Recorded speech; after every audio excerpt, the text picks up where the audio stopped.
বঙ্গভবনের খাস কামরা। টেবিলের এক পাশে বসে আছেন দেশের কনিষ্ঠতম রাষ্ট্রপতি তাহসিন আবরার। তার সামনে দাঁড়িয়ে আছেন ডিফেন্স মিনিস্টার জেনারেল রাফাত। টেবিলের ওপর ধোয়া ওঠা ব্ল্যাক কফি আর অপারেশন ফিনিক্সের লাল ফাইল। কফিটা কে বানিয়েছে রাফাত? তিতকুটে ভাবটা আজ বেশি। চিনি কি একেবারেই দিতে মানা করেছিলাম? স্যার, ডাক্তার শফিক কড়া নির্দেশ দিয়েছেন। আপনার সুগার বর্ডার লাইনে, আর কফিটা আজ নতুন বাবুর্চি বানিয়েছে। পুরনো জন ছুটিতে। ছুটিতে? ভালো, মানুষের ছুটি দরকার, মেশিন তো আর না। ফাইলটা দাও। স্যার, সাইন করার আগে আরেকবার ভেবে দেখুন। এটা সুইসাইডাল মিশন হতে পারে। আপনি রাষ্ট্রপ্রধান, আপনাকে এখনো কেউ ভালো করে চেনে না আমাদের ডিফেন্স সিস্টেমের লোকের বাইরে। আপনি এভাবে নিখোঁজ হয়ে গেলে।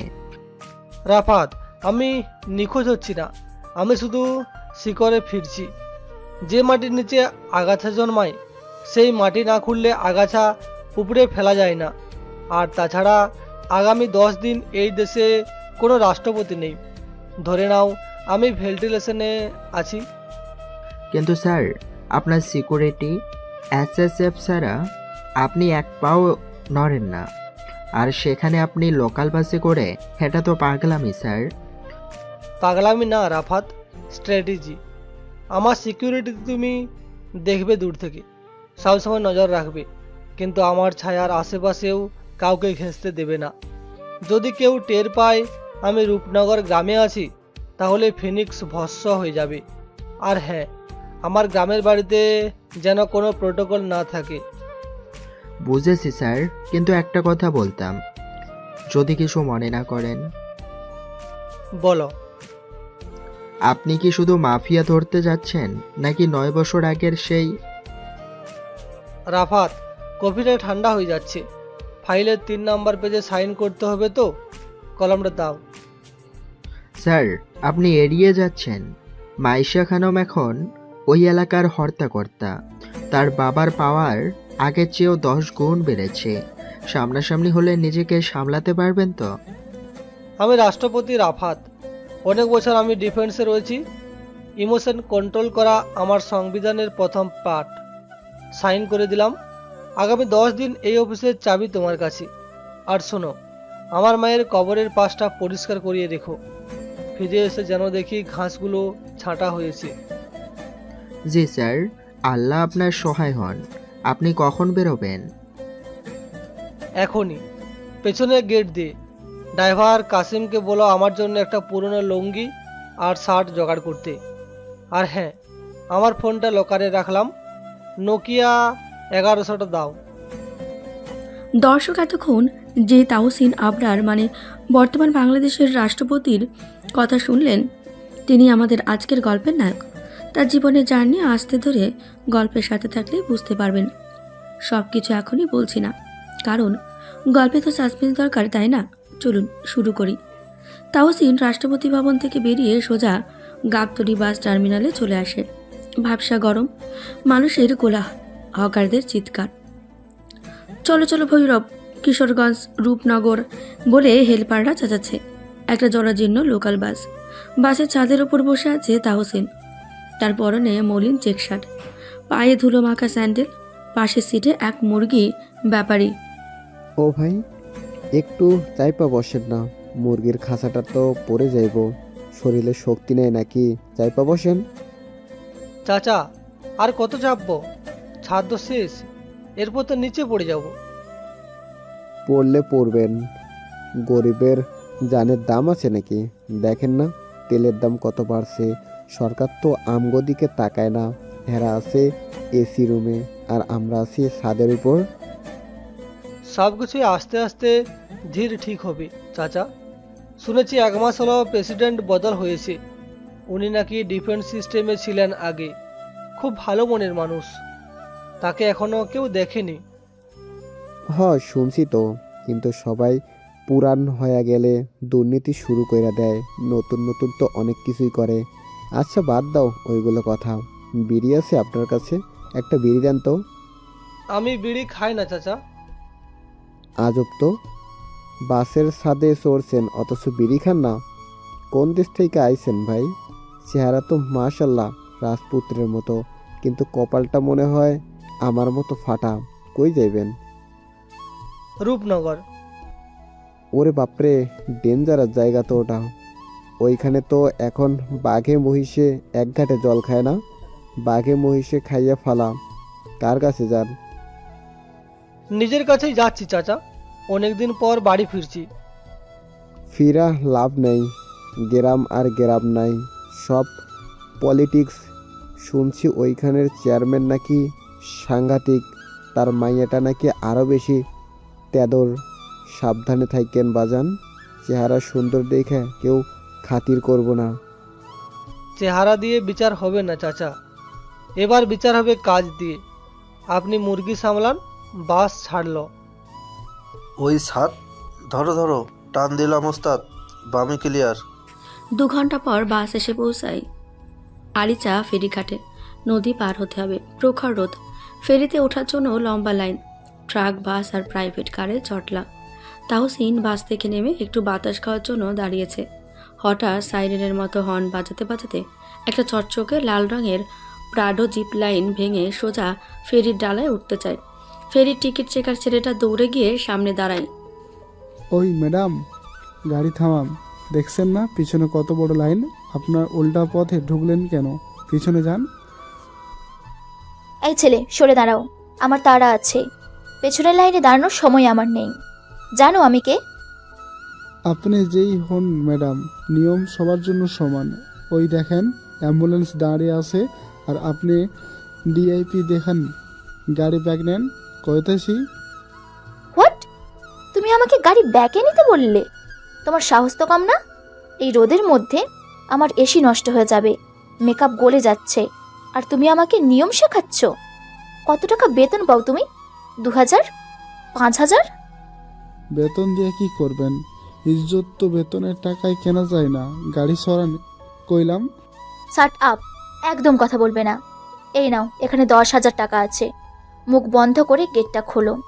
আর যদি একটা কথাও বলো, আমি আব্বুকে ফোন দিয়ে তোমার চাকরি তো খাবই, এই ঘাট থেকে তোমাকে নদীতেও ফেলে দেব। এই হলো গল্পের অহংকারী নায়িকা মাইশা। সে পার্স থেকে 100 টাকার একটা বান্ডিল বের করে ছেলেটার মুখের ওপর ছুঁড়ে মারে। টাকাগুলো ছেলেটার গায়ে লেগে বাতাসে ছড়িয়ে পড়ে। কিছু নোট উড়ে এসে তাহসিনের পায়ের কাছে পড়ে। তাহসিন নিচু হয়ে একটা নোট কুড়ায়। আশেপাশের মানুষ ভাবে গরিব লোকটা টাকা পেয়ে খুশি হয়েছে। তাহসিন ধীর পায়ে মাইশার গাড়ির জানালার কাছে এগিয়ে যায়। কি হলো, গেট খুলছো না কেন? আর এই ফকিনি মার্কা লোকটা আমার জানালার পাশে কি করছে? হ্যালো, এক্সকিউজ মি, সরে দাঁড়ান। শরীরে কি সাবান মাখেন না? ঘামের গন্ধে আমার বমি আসছে। বমি আসলে করে ফেলুন ম্যাম, পেটের বিষ বেরিয়ে যাবে, কিন্তু মনের বিষ বের করবেন কিভাবে? হোয়াট ডিড ইউ জাস্ট সে? তুমি জানো তুমি কার সাথে কথা বলছো? এই টাকাটা কুড়াতে এসেছো তো? যাও, নিয়ে যাও, নিয়ে ভাগো। আমাকে জ্ঞান দিও না। টাকা তো কুড়িয়েছি ম্যাম, কিন্তু টাকার একটা ধর্ম আছে। এটা অযোগ্য হাতে থাকলে গরম হয়ে যায়। এই যে দেখুন, আপনার টাকাটা বড্ড গরম, এটাকে একটু ঠান্ডা করা দরকার। তাহসিন পকেট থেকে 2 টাকার একটা দেশলাইয়ের বের করে। খুব শান্ত ভঙ্গিতে টাকার নোটটাতে আগুন ধরিয়ে দেয়। আগুনের শিখা দাউ দাউ করে জ্বলে ওঠে। মাইশার চোখ কপালে উঠে যায়। Are you mad? পাগল নাকি তুমি? টাকাটা পোড়ালে কেন? এটা আমার টাকা। আপনার টাকা ছিল ম্যাম, যখন এটা আপনার পাশে ছিল। যখন ছুঁড়ে মেরেছেন তখন এটা আর আপনার না। আর যেটা রাস্তার ধুলোয় পড়ে থাকে সেটা দিয়ে বিড়ি ধরানোই ভালো, এতে অন্তত ধুলোগুলো জীবাণুমুক্ত হয়। তুমি তুমি আমাকে ইনসাল্ট করছো? আমার ড্রাইভার থাকলে তোমাকে চাবুক দিয়ে পেটাতাম। তোমার সাহস দেখে আমি অবাক, জাস্ট অবাক হচ্ছি। সাহস দেখতে হলে চোখের চশমাটা খুলতে হয় ম্যাম। কালো চশমা দিয়ে দুনিয়াটা অন্ধকারে দেখা যায়। আর শুনুন, কাগজ পুড়লে ছাই হয়, কিন্তু অহংকার পুড়লে খুব বাজে দুর্গন্ধ বের হয়। আপনার গা থেকে খুব বাজে গন্ধ আসছে, একটু পারফিউম মেখে নেবেন। ফেরি ছেড়ে দিচ্ছে, লাইনে গিয়ে দাঁড়ান। তুমি তুমি আমাকে অর্ডার দিচ্ছ? আমি তোমাকে দেখে নেব। এই মুখ আমি মনে রাখবো। এই গ্রামের মাটিতে যদি তোমাকে আর কোনোদিনও দেখি, জ্যান্ত পুঁতে ফেলবো। মাটি কাউকে পোতে না ম্যাম, মাটি মানুষকে ধারণ করে। আর মনে রাখার মতো মুখ আমার না, আমি ভিড়ের মানুষ, ভিড়েই হারিয়ে যাব। আল্লাহ হাফিজ। তাহসিন জ্বলন্ত টাকাটা দিয়ে তার ঠোঁটে ধরা একটা কাল্পনিক সিগারেট টানার ভঙ্গি করে টাকাটা ফেলে দেয় এবং নিজের স্যান্ডেল দিয়ে সেটা পিষে নিভিয়ে দেয়। তারপর গামছাটা কাঁধে ফেলে উল্টো দিকে হাঁটা ধরে। মাইশাটা আগে কাঁপতে থাকে। তার এসি গাড়ির ঠান্ডা বাতাসও তার মাথায় গরম কমাতে পারছে না। আরও দীর্ঘ সময় পর তাহসিন এসে পৌঁছায় রূপনগর গ্রামের এক বাজারে। দুপুরের কড়া রোদ। বাজারের শেষ মাথায় করিম ওস্তাদের গ্যারেজ, টিনের চাল, গ্রিস মাখা ফ্লোর। করিম ওস্তাদ বয়স 60, হাত জোর করে দাঁড়িয়ে আছে। তার সামনে চেয়ারম্যান আবরাজ খানের 3 জন সন্ডা সাইজের লোক আর স্বয়ং চেয়ারম্যান মাইশাও তার বাবার খবর পেয়ে এখানে বসে পৌঁছায়। তার চোখে এখনো সেই রাগী চশমা। কিরে করিম, তোরে না গত সপ্তাহে কইছিলাম দোকান সাইরা দিবি, এখানে আমার শোরুম হইব, তুই এখনো টায়ার পিটাস, তোর সাহস তো কম না। চেয়ারম্যান সাহেব, এই দোকানটা আমার রুটি রুজি, আমার পোলাটা মাদ্রাসায় পড়ে, এটা কাইরা নিলে আমি না খা মরবো, দয়া করেন হুজুর। মরলে মরবি, মরা মানুষের জানাজা পড়ানোর লোক আছে আমার কাছে। ওই শামসু বাইর করতো ওর সব যন্ত্রপাতি, রাস্তায় ফালা আর দোকানটা সিলগাল কর। জি বস, ওই বুড়া সর, নইলে রেঞ্জ দিয়ে মাথা ফাটাই দিমু। বাবা, এত কথা বলার কি আছে? ঘাড় ধাক্কা দিয়ে বের করে দাও না। আমার দেরি হয়ে যাচ্ছে।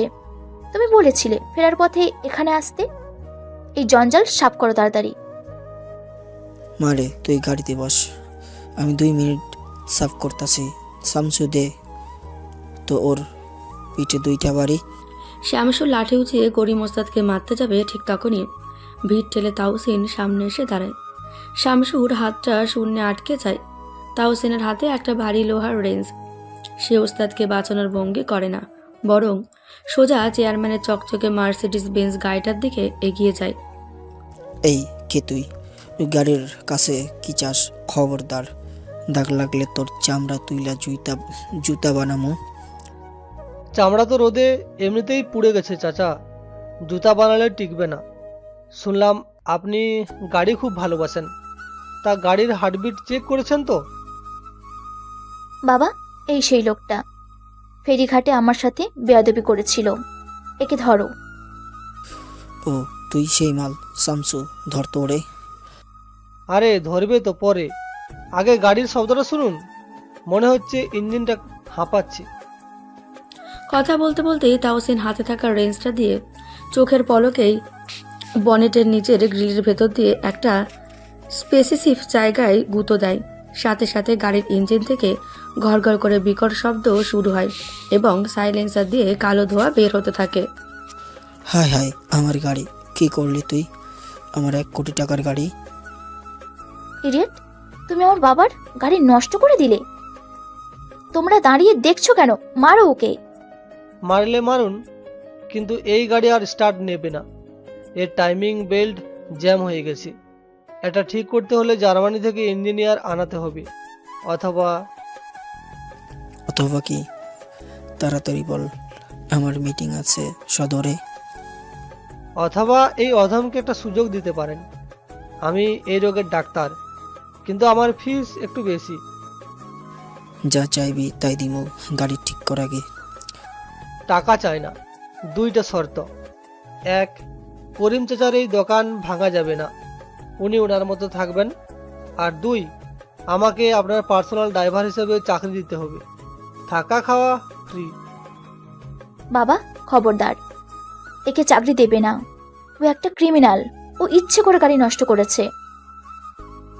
ম্যাম, গাড়ি নষ্ট করা আর ঠিক করা দুটোই আর্ট। যে মারতে জানে সে বাঁচাতেও জানে। এখন সিদ্ধান্ত আপনার বাবার, গাড়ি ঠিক করাবো নাকি ঢাকা থেকে ট্রাক ডাকবেন? করিম থাকলো ওকে কিছুই করব না, তুই গাড়ি ঠিক কর। যদি না পারিস তাইলে তোর জ্যান্ত কবর দিমু। বিসমিল্লাহ। তাওসিন বনেটটা উঁচু করে, ধোয়ার মধ্যে তার মুখটা আবছা দেখা যায়। সে মাত্র 10 সেকেন্ডের মধ্যে হাত ঢুকিয়ে সে ঢিলা করা স্ক্রুটা টাইট করে দেয় এবং একটা সেন্সর পরিষ্কার করে দেয়। তারপর ড্রাইভিং সিটে বসে চাবি ঘোরায়। গাড়িটা মাখনের মতো স্মুথ স্টার্ট নেয়। নিন চাবি। সাউন্ড শুনছেন? বিড়ালের মতো ডাকছে। উঠুন বস, দেরি হয়ে যাচ্ছে। বাবা, একেই নাও, আমি একেই চাই। ওর এত বড় কলিজা আমি ছিঁড়ে ফেলবো। আমার চোখের সামনে থাকবে আর প্রতিদিন ধুকে ধুকে মরবে। দিস ইজ মাই গেম নাও। রাজা, কিন্তু লোকে তো ডাকে ড্রাইভার। রাজা? নামের সাথে কাজের কোনো মিল নেই। আজ থেকে তোমার নাম গোলাম। গাড়িতে ওঠো গোলাম, এসিটা ছাড়ো, ফুল স্পিড। জি ম্যাম। গোলামের কাজ হুকুম তামিল করা, কিন্তু মনে রাখবেন গাড়ির স্টিয়ারিং কিন্তু গোলামের হাতেই থাকে। তাকে নিয়োগ করা হলো ড্রাইভারের কাজে। কথা মতোই তাওসিন গাড়ি চালিয়ে মায়েশাদের বাড়িতে পৌঁছে যায়। রাত 12টা। চেয়ারম্যান বাড়ির পেছনের দিকে সার্ভেন্ট কোয়ার্টার। টিনের চাল, ইটের দেওয়াল থেকে পলেস্তারা খসে পড়ছে। ঘরের কোনায় একটা নড়বড়ে চৌকি, একপাশে একটা ভাঙা আয়না ঝুলছে। তাওসিন চৌকিতে বসে আছে। মশার ভনভন শব্দ। সে একটা মশার কয়েন ধরিয়ে মেঝের ওপর রাখে। রাষ্ট্রপতি ভবনের মশাগুলো কি এর চেয়ে ভদ্র ছিল? না, ওগুলো রক্ত চুষে নিঃশব্দে উড়ে যেত। আর এরা কানের কাছে গান গায়। অদ্ভুত। তাওসিন উঠে গিয়ে ভাঙা আয়নার সামনে দাঁড়ায়। আয়নার এক পাশ ফাটা, তাই তার প্রতিবিম্বটা দ্বিখণ্ডিত দেখাচ্ছে। সে নিজের মুখের ধুলোবালি পরিষ্কার করেনি। শার্টের হাতা গুটিয়ে আছে। সে আয়নার দিকে তাকিয়ে নিজের সাথে কথা বলতে শুরু করে। কি মিস্টার প্রেসিডেন্ট, খুব শখ ছিল শিকড়ে ফেরার। এই তো তোমার শিকড়। আজ সকালে সিএনএনে সাংবাদিক তোমাকে প্রশ্ন করেছিল, নতুন রাষ্ট্রপতি হয়ে বাংলাদেশের ভবিষ্যৎ নিয়ে আপনি কতটা আশাবাদী। তুমি বলেছিলে, আমি আমার দেশের প্রতিটি মানুষের চোখে স্বপ্ন দেখতে পাই। আর এখন এই ভাঙা আয়নায় নিজের চোখেই তো স্বপ্ন দেখতে পাচ্ছ না, শুধু ক্লান্তি। তাওসিন পকেট থেকে একটা ছোট্ট পুরনো আমলের MP3 প্লেয়ার বা ভয়েস রেকর্ডার বের করে। গ্যাজেটটা অনেক পুরনো, রং চটে গেছে। সে প্লে বাটন চাপে। ঘর জুড়ে একটা কিশোরী মেয়ে রাগে কিন্তু কান্না ভেজা কণ্ঠস্বর ভেসে আসে। রেকর্ডিংয়ে মায়েশার 10 বছর আগের গলা শোনা যায়। তুই একটা চোর তাহসিন। তুই রাজাকারের ছেলে। তোর বাবা যেমন দেশের সাথে বেইমানি করেছে, তুইও আজ আমার বাবার টাকা চুরি করেছিস। তুই এই গ্রামের অভিশাপ। তোর ছায়া যেন আর কোনোদিনও এই মাটিতে না পড়ে। যদি আসিস, আমি নিজের হাতে তোকে বিষ খাওয়াবো। I was love you, but now I hate you, just hate you. Hate you Maisha. তোমার ওই ঘৃণার ছিল বলেই তো আজ আমি এত দূর এসেছি। তোমার ওই রাজাকারের ছেলে গালিটা আমাকে প্রতি রাতে ঘুমাতে দেয়নি। আমি প্রমাণ করতে চেয়েছিলাম আমি চোর নই, আমি এই দেশের পাহারাদার। তাওসিন রেকর্ডারটা বন্ধ করে বুকের কাছে ধরে। তার চোখ শুষ্ক। 9 বছরে কাঁদতে কাঁদতে তার চোখের পানি হয়তো শুকিয়ে গেছে, কিন্তু বুকের ভেতরের হাহাকারটা আজ এই স্যাঁতসেঁতে ঘরে বড্ড বেশি তীব্র। অভিশাপ নিতেই এসেছি মাইশা। তুমি বলেছিলে বিষ খাওয়াবি, আমি তো সেই বিষের অপেক্ষাতেই আছি। 9 বছর ধরে আমি ক্ষমতার অমৃত খেয়েছি, কিন্তু তাতে কোনো স্বাদ ছিল না। তোমার হাতের বিষে যদি শান্তি পাওয়া যায় তবে তাই সই, কিন্তু তার আগে এই গ্রামের উই পোকাগুলোকে মারতে হবে। আমার বাবার গায়ে লাগা কলঙ্কের দাগ মুছতে হবে। দরজায় টোকা পড়ে। তাওসিন দ্রুত রেকর্ডারটা বালিশের নিচে লুকায়। দরজা খোলে। দাঁড়িয়ে আছে বাড়ির পুরনো কাজের বুয়া করিমন খালা, হাতে একটা স্টিলের থালা। ও নতুন ড্রাইভার, এই নে তোর ভাত। আজকে তরকারি কম, ডাল দিয়ে মাইখা খা। আর হন, বেশি রাতে যাই কেউ না। এই বাড়িতে রাত বিরেতে অনেক কিছু ঘটে। কানের তুলা দিয়ে ঘুমাবি। যা দেখবি তা দেখবি না, যা শুনবি তা শুনবি না, বুঝছস? খালা, ডাল কি গরম নাকি বাসি? গরিবের আবার বাসি টাটকার কিরে? পেটে খিদা থাকলে পাথরও হজম হয়। খা আর চুপ থাক। ধন্যবাদ খালা, এই ডালটাই আমার দরকার ছিল। অনেকদিন পেটে গরম কিছু পড়ে না। আচ্ছা খালা, একটা কথা জিজ্ঞাসা করি? কি কথা? তাড়াতাড়ি ক।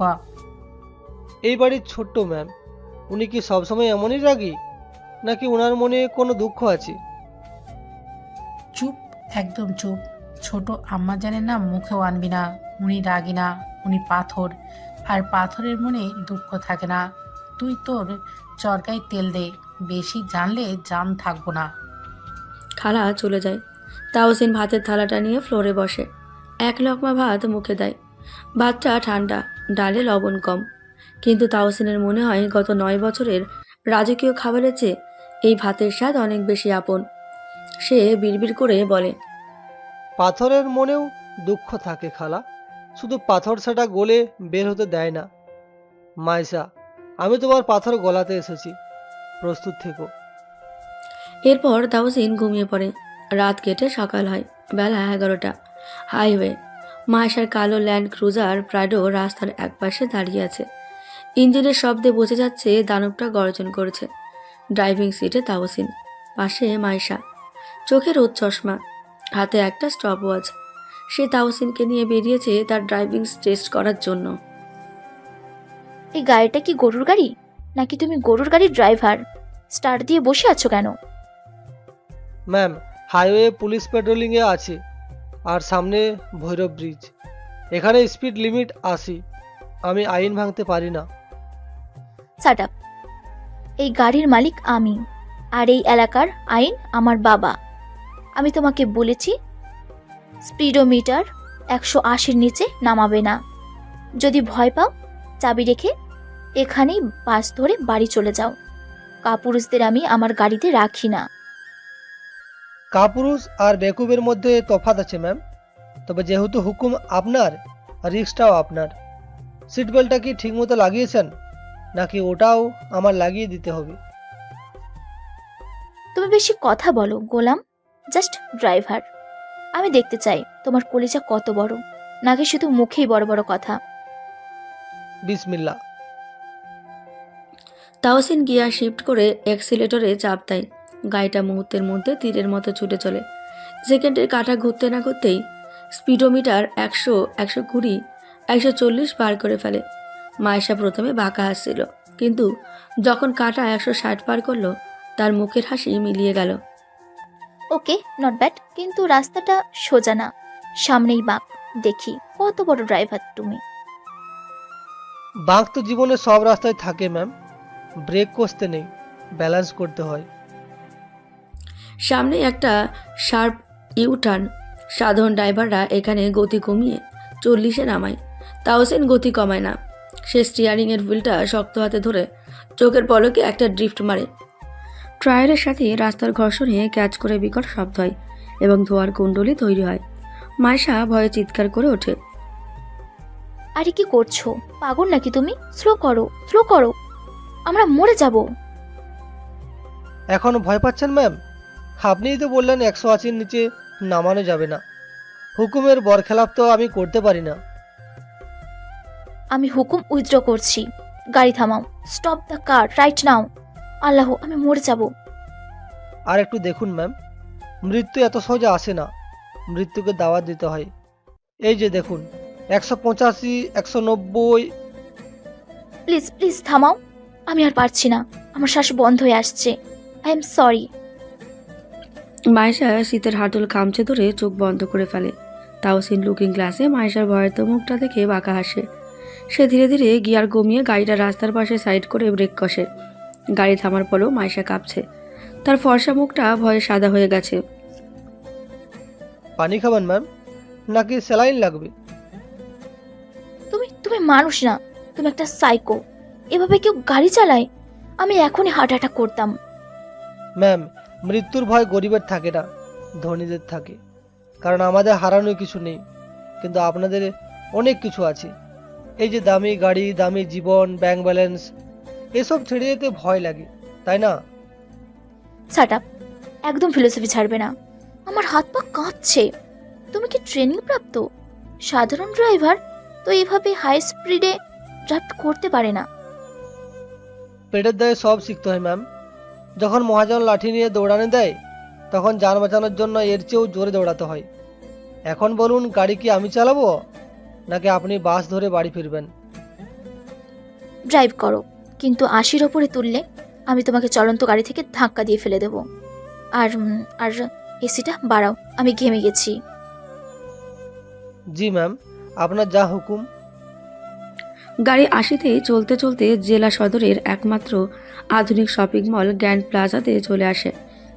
মাইশা গাড়ি থেকে নেমে গটগট করে ভেতরে ঢুকে যায়। তাওসিন গাড়িটা পার্কিং জোনে না রেখে মেন গেটের একটু আড়ালে রাখে, যাতে এমার্জেন্সিতে বের হওয়া যায়। সে গাড়ির বনেটে হেলান দিয়ে দাঁড়িয়ে আছে। হঠাৎ তার পকেটের নকিয়া 1100 ফোনটা ভাইব্রেট করে ওঠে। একটা encrypted message. Alpha 1 Eagle E spotted at rooftop. Target MP Shahjahan inside the mail. Collateral damage risk high. Action.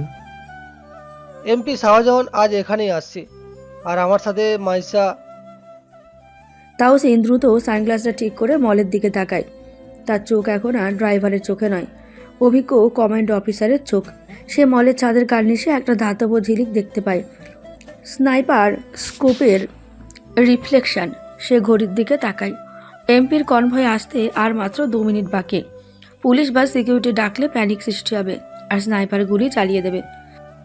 রাস্তা একটাই, প্যানিক তৈরি করা, কিন্তু আমার কন্ট্রোলে। তাওসিন দ্রুত পায়ে মলের ভেতরে ঢোকে।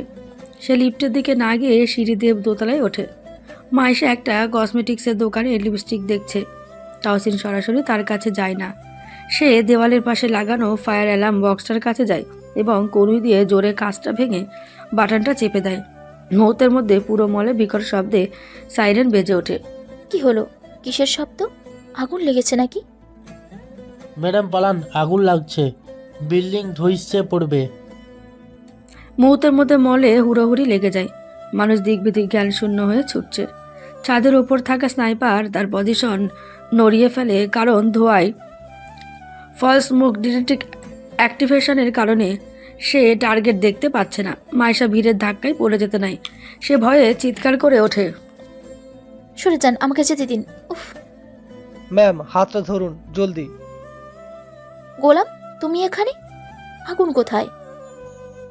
আগুন খোঁজার সময় নেই, আমার সাথে আসুন। সোজা দৌড়াবেন, থামবেন না। কিন্তু আমার জুতো, আমার হিল ভেঙে গেছে, আমি দৌড়তে পারছি না। ভিড় বাড়ছে, মানুষ পাগলের মতো ধাক্কা দিচ্ছে। তাওসিন বুঝতে পারে মাইশা এই ভিড়ে পিষে মারা যাবে। সে আর কোনো কথা না বলে নিচু হয়ে এক ঝটকায় মাইশাকে পাজখোলা করে কোলে তুলে নেয়। এই কি করছো? নামাও আমাকে। How dare you! আমাকে টাচ করার সাহস কে দিল তোমাকে? চুপ, একদম চুপ। জীবন বাঁচাতে পারমিশন লাগে না। ঘাড়টা নিচু করে রাখুন, নইলে মানুষের কোনোই লেগে নাক ভেঙে যাবে। তুমি আমাকে নামাও বলছি, আমি পুলিশ ডাকবো। তুমি আমার শ্লীলতাহানি করছো। ম্যাম, শ্লীলতাহানি করার শখ আমার নেই। আমি শুধু আপনাকে জ্যান্ত কবর থেকে বের করছি। আল্লাহর ওয়াস্তে একটু মুখটা বন্ধ রাখুন। তাওসিন মাইশাকে করে নিয়ে ভিড় ঠেলে মানুষের ধাক্কা সামলে মেন গেট দিয়ে বের হয়ে আসে। সে সোজা গাড়ির কাছে গিয়ে মাইশাকে প্যাসেঞ্জার সিটে বসিয়ে দেয়। মাইশা হাঁপাচ্ছে, তার চুল এলোমেলো, ওনাটা কার থেকে পড়ে গেছে। তাওসিন দ্রুত গতিতে উঠে দরজা লক করে দেয়। তুমি তুমি জানো তুমি কি করছো? তুমি একজন ড্রাইভার হয়ে আমার গায়ে হাত দিয়েছো, আমার পারমিশন ছাড়া আমাকে কোলে নিয়েছো। এর শাস্তি কি তুমি জানো? জানি, চাকরি যাবে, হয়তো জেলেও হবে, কিন্তু আপনি বেঁচে আছেন, সেটাই আসল।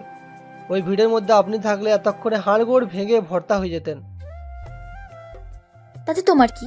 আমি মরলে তোমার কি? তুমি কেন বাঁচাতে আসলে? কে বলেছে তোমাকে হিরোগিরি দেখাতে?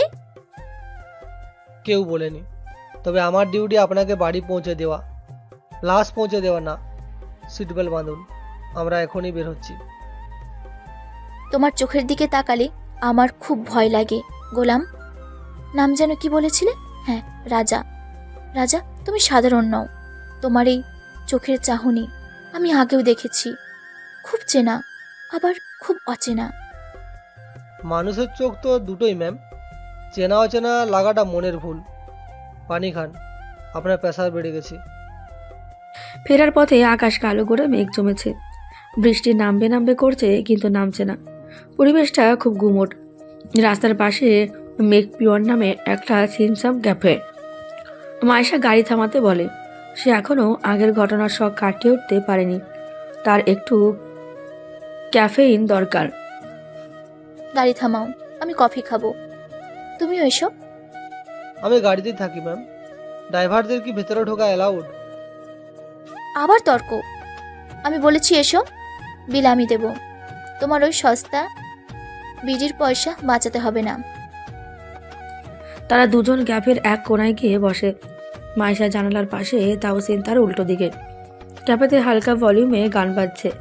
পুরানো সেই দিনের কথা, ভুলবি কিরে হাই, ও সেই চোখের দেখা প্রাণের কথা। এই গানটা ইনস্ট্রুমেন্টাল, বেহালার দারুণ সুর।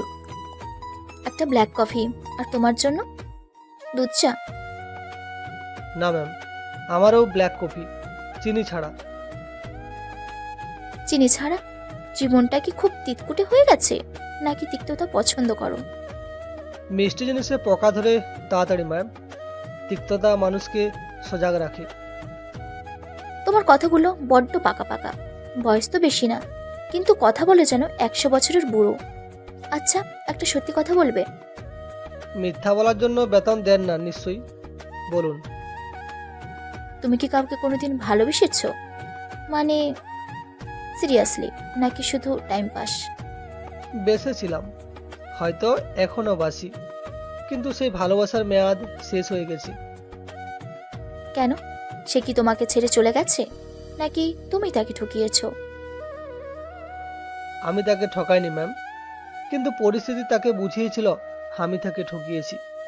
সে আমার চোখের ভাষাও পড়তে পারেনি, শুধু মানুষের মুখের কথা বিশ্বাস করেছিল।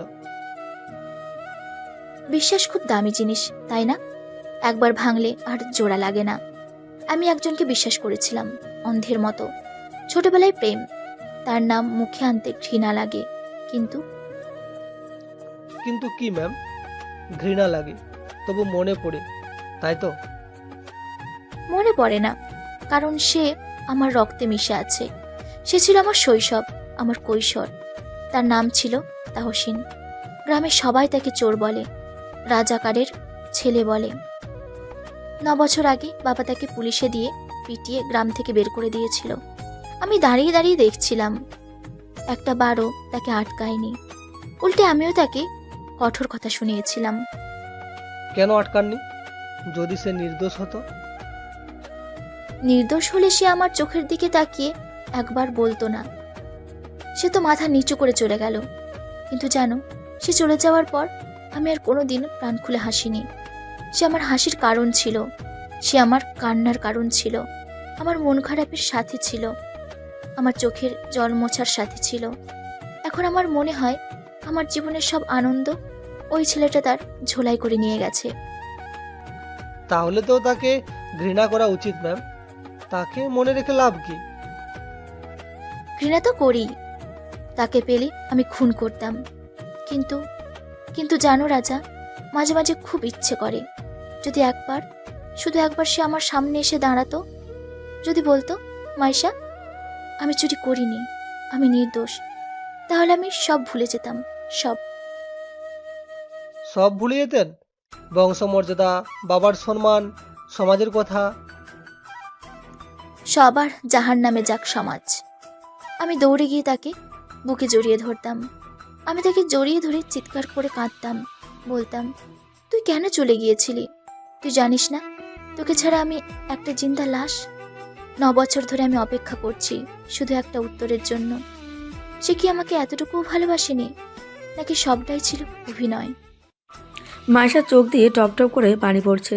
সে কফির মগে আঙুল বোলাচ্ছে। তাওসিন টেবিলের নিচ দিয়ে নিজের হাতটা শক্ত করে মুষ্টিবদ্ধ করে রাখে। তার খুব ইচ্ছে করছে হাত বাড়িয়ে মায়েশার চোখের পানি মুছে দিতে, সেই ছোট্টবেলার মতো করে। আর বলতে ইচ্ছে করছে, আমি এসে গেছি মাইশা, আমি এসে গেছি মাইশা, আমি এখানেই আছি। কিন্তু সে পারে না। হয়তো সেও আপনাকে মনে রেখেছে ম্যাম, হয়তো সে ফিরে আসার পথ খুঁজছে। কিন্তু রাজপ্রাসাদের দরজা কি সাধারণ ছেলের জন্য খোলা থাকে?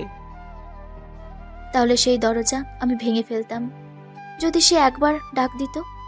কিন্তু সে তো ভীরু, সে কাপুরুষ, সে আর কোনোদিনও আসবে না। কাউকে কাপুরুষ বলার আগে তার যুদ্ধক্ষেত্রটা দেখা উচিত ম্যাম। কে জানে, হয়তো সে আপনাদের সবার মঙ্গলের জন্যই দূরে আছে। কফিটা ঠান্ডা হয়ে যাচ্ছে, খেয়ে নিন। তুমি বুঝবে না, তোমাদের মতো সাধারণ মানুষের জীবনে প্রেম আসে, প্রেম যায়, কিন্তু আমার গল্পটা অন্যরকম। চলো ওঠা যাক। গানটা আমার দম বন্ধ করে দিচ্ছে। এই গানটা আমার আর তাহসিনের খুব প্রিয় ছিল। তারা ক্যাফে থেকে বেরিয়ে সোজা বাসায় চলে আসে। রাত 3টে, গ্রাম নিস্তব্ধ। জেজি পোকার ডাক। চেয়ারম্যান বাড়ির বিশাল ছাদ। তাওসিন ছাদের পানির ট্যাঙ্কের আড়ালে বসে আছে। তার হাতে একটা ভারী স্যাটেলাইট ফোন। সে নিচু স্বরে কিন্তু অত্যন্ত স্পষ্টভাবে কথা বলছে। জেনারেল, রিপিট করছি, coordinates 23.5 degree north, 90.2 degree east. গ্রামের উত্তর দিকের ওই পরিত্যক্ত সুগার মিল, ওখানে কেমিক্যাল ওয়েপন স্টোর করা হয়েছে। আমি কাল রাতেই রেড দেব না, আগে সিভিলিয়ানদের সরাতে হবে। স্যার, রিস্ক অনেক হাই। আমরা স্পেশাল ফোর্স পাঠাই, আপনি একা হ্যান্ডেল করবেন না? না, আর্মি ঢুকলে ওরা টের পেয়ে ব্লাস্ট করে দেবে। আমাকে সাইলেন্টলি কাজটা করতে হবে। আপনি শুধু ব্যাকআপ রেডি রাখুন। আর শুনুন, মাঝার উপর নজরদারি বাড়ান, ওই জন্য ভুলেও ওই দিকে না যায়। হঠাৎ ছাদের গেট খোলার ক্যাচ শব্দ হয়। তাওসিন চমকে ওঠে। সে দ্রুত স্যাটেলাইট ফোনটা তার লুঙ্গির ভাঁজে গুজে ফেলে। মাইশা ঘুমের ঘোরে হাঁটতে হাঁটতে ছাদে এসেছে। তার পরনে সাদা রঙের স্লিপিং গাউন। তাকে দেখে মনে হচ্ছে কোনো অপার্থিব ছায়া। কে ওখানে? কে কথা বলছে? আমি রাজা, মানে ড্রাইভার। ম্যাম আপনি? তুমি এত রাতে ছাদে কি করছো? আর কার সাথে কথা বলছিলে? আমি স্পষ্ট শুনলাম তুমি ইংলিশে কথা বলছো। কোঅর্ডিনেট, কেমিক্যাল, এসব কি? তাওসিন বুঝতে পারে বিপদ। সে সাথে সাথে অভিনয়ের মুডে চলে যায়। সে আকাশের দিকে তাকিয়ে 2 হাত তুলে পাগলের মতন হাসতে শুরু করে। তারাগুলো খসে পড়ছে ম্যাম, দেখছেন না? ওই যে ধ্রুব তারা সিগন্যাল দিচ্ছে, ওরা আসছে। ভিন গ্রহের মানুষরা আসে, আমাকে নিয়ে যাবে। আমি ওদের রাজা। কি আবল তাবল বকছো? তুমি কি নেশা করেছো? ছি, এর জন্যই আমি কাজের লোকেদের বিশ্বাস করি না। নেশাখোর কোথাকার। নেশা না ম্যাম, আকাশ। আকাশ কথা কয়। আপনি শুনছেন না? ওই যে বলল পালিয়ে যাও। আমি পাগল না, দুনিয়া পাগল। চুপ করো, একদম চুপ। আমার মাথা ধরিয়ে দিচ্ছ। যাও নিচে যাও, কাল সকালে বাবার কাছে তোমার নামে কমপ্লেন করব। রাতে ছাদে বসে নেশা করা হচ্ছে, বেয়াদব। মাইশা বিরক্তি নিয়ে ঘুরে দাঁড়ায়। সে চলে যেতে উদ্যত হয়। তাওসিন স্বস্তির নিঃশ্বাস ফেলে। সে কপালে হাত দিয়ে ঘাম মুছতে যায়। ঠিক তখনই চাঁদের আলো এসে পড়ে তাওসিনের হাতে। তার সস্তা চেক শার্টের হাতা গোটানো, কবজিতে চকচক করে ওঠে একটা ঘড়ি। এটা কোনো সাধারণ ঘড়ি নয়, একটা গোল্ডেন রোলেক্স, যার ডায়ালে বাংলাদেশের জাতীয় প্রতীক খোদাই করা। এটা শুধু রাষ্ট্রপতি এবং সেনা প্রধানরা ব্যবহার করে। মাইশা থমকে দাঁড়ায়। সে ঘাড় ঘুরিয়ে তাকায়। দাঁড়াও, তোমার হাতে ওটা কি? রোলেক্স ঘড়ি? মানে এটা ফুটপাথ থেকে কেনা ম্যাম, 200 টাকা, নকল ঘড়ি, চকচক করে তাই কিনেছি। ফুটপাতের ঘড়িতে এমব্লেম থাকে না। আর রোলেক্সের এই মডেলটা আমি চিনি, এটা লিমিটেড এডিশন। তোমার হাতে এটা কেন? হাতটা দেখাও তো। ম্যাম মশা কামড়াচ্ছে, আমি নিচে যাই, ঘুম পাচ্ছি। Good night ma'am. তাওসিন আর এক মুহূর্ত দেরি না করে দৌড়ে সিঁড়ি দিয়ে নেমে যায়। মাইশা সেখানে দাঁড়িয়ে থাকে। তার কপালে ভাঁজ। তার ষষ্ঠ ইঞ্চও তাকে বলছে, এই ড্রাইভারের মধ্যে বিশাল কোনো ঘাপলা আছে। পাগল সাজার নাটক করছো, ইংলিশে কথা বলো, গাড়ি চালাও প্রফেশনাল রেসারদের মতো, আর হাতে রোলেক্স ঘড়ি। কে তুমি রাজা? তোমার আসল চেহারা আমি বের করবই। আর এভাবেই ধীরে ধীরে 1 সপ্তাহ কেটে যায়। হঠাৎ একদিন রূপনগরে 3 রাস্তার মোড়। হঠাৎ করেই পরিস্থিতি উত্তপ্ত। বিরোধী দলের মিছিল আর সরকারি দলের ক্যাডারদের মধ্যে সংঘর্ষ বেঁধেছে। ইট পাটকেল বৃষ্টির মতো পড়ছে। দাউ দাউ করে জ্বলছে টায়ার। মাইশা গাড়ি নিয়ে ভুল সময়ে ঠিক মাঝখানে ভেসে গেছে।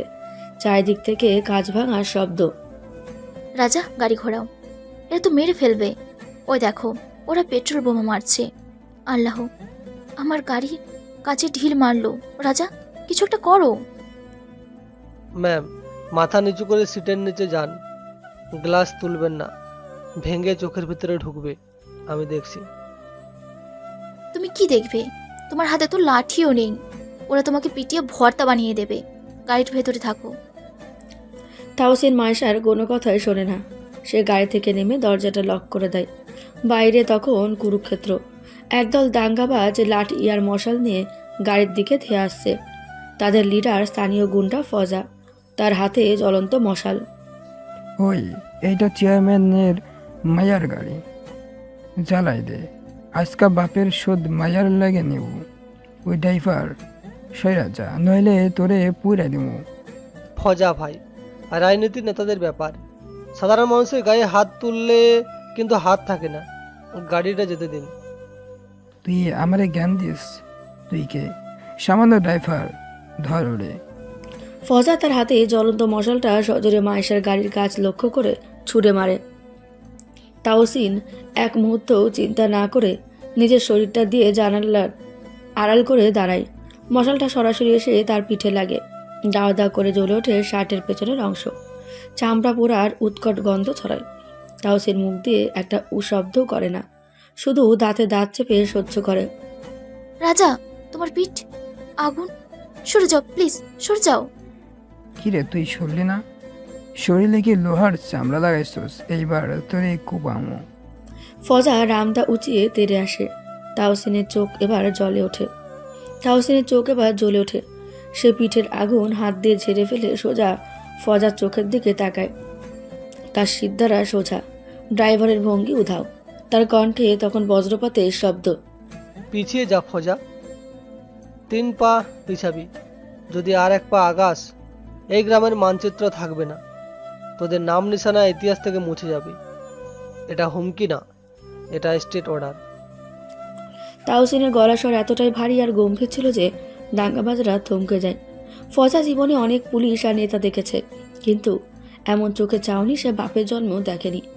এই চোখ খুনির চেয়েও ভয়ঙ্কর, আবার শাসকের মতো কঠোর। ফাইচান, আপনি আপনি কে? পরিচয় জানার সময় পাবি না। গাড়িটা যেতে দে, নইলে আজ রাতে তোর বেড়ায় আর সূর্য উঠবে না। যা ভাগ। ফজা এবং তার সাঙ্গপাঙ্গরা ভয়ে লাঠি ফেলে উল্টো দিকে দৌড় দেয়। তাওসিন গাড়ির দরজায় হেলান দিয়ে একটু দম নেয়। তার পিঠ দিয়ে ধোঁয়া বের হচ্ছে। সে দ্রুত গাড়িতে উঠে স্টার্ট দেয়। তুমি ঠিক আছো? তোমার পিঠ তো পুরো পুড়ে গেছে, রক্ত বের হচ্ছে। হসপিটাল চলো জলদি। হসপিটাল লাগবে না ম্যাম, বাসায় চলুন। মলম লাগালেই হবে।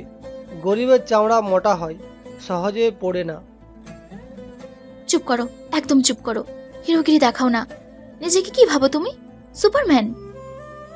সুপারম্যান না ম্যাম, বডিগার্ড। বেতন তো এই জন্যই দেন। বাড়ি ফেরার পর মাইশার বেডরুম। এসি চলছে। তাওসিনকে জোর করে তার বেডরুমে এনে সোফায় বসিয়ে দিয়েছে। মাইশা হাতে ফার্স্ট এড বক্স নিয়ে দাঁড়িয়ে আছে। তাওসিন কুকড়ে আছে যন্ত্রণায়, কিন্তু মুখে প্রকাশ করছে না। শার্টটা খোলো, আমি ড্রেসিং করে দেব। না ম্যাম, আমি পারবো। আপনি শুধু মলমটা দিন। তাছাড়া ড্রাইভারের খালি গা দেখা ম্যাডামের উচিত না, পর্দা নষ্ট হবে। ও শাট আপ ইয়ার। এখন পর্দা নিয়ে লেকচার দেবে না। জীবন বাঁচিয়েছো আমার, এখন কি আমি তোমাকে মরে যেতে দেব? খোলো বলছি, নাকি আমি কাঁচি দিয়ে কেটে ফেলবো? ম্যাম প্লিজ, আমি লজ্জিত বোধ করছি। লজ্জা নারীর ভূষণ, পুরুষের না। খোলো। মাইশার অপেক্ষা করে না। সে নিজেই তাওসিনের শার্টের বোতাম খুলতে শুরু করে। তাওসিন বাঁধাতে গিয়ে ব্যথায় গকিয়ে ওঠে। মাইশা এক প্রকার জোর করেই পোড়া শার্টটা টেনে হিঁচড়ে শরীর থেকে নামিয়ে ফেলে। আর ঠিক তখনই মাইশার চোখ আটকে যায়। ও মাই গড, এসব কি? মায়েশা হাঁ করে তাকিয়ে থাকে। তাহসিনের শরীর কোনো সাধারণ ড্রাইভারের শরীর নয়।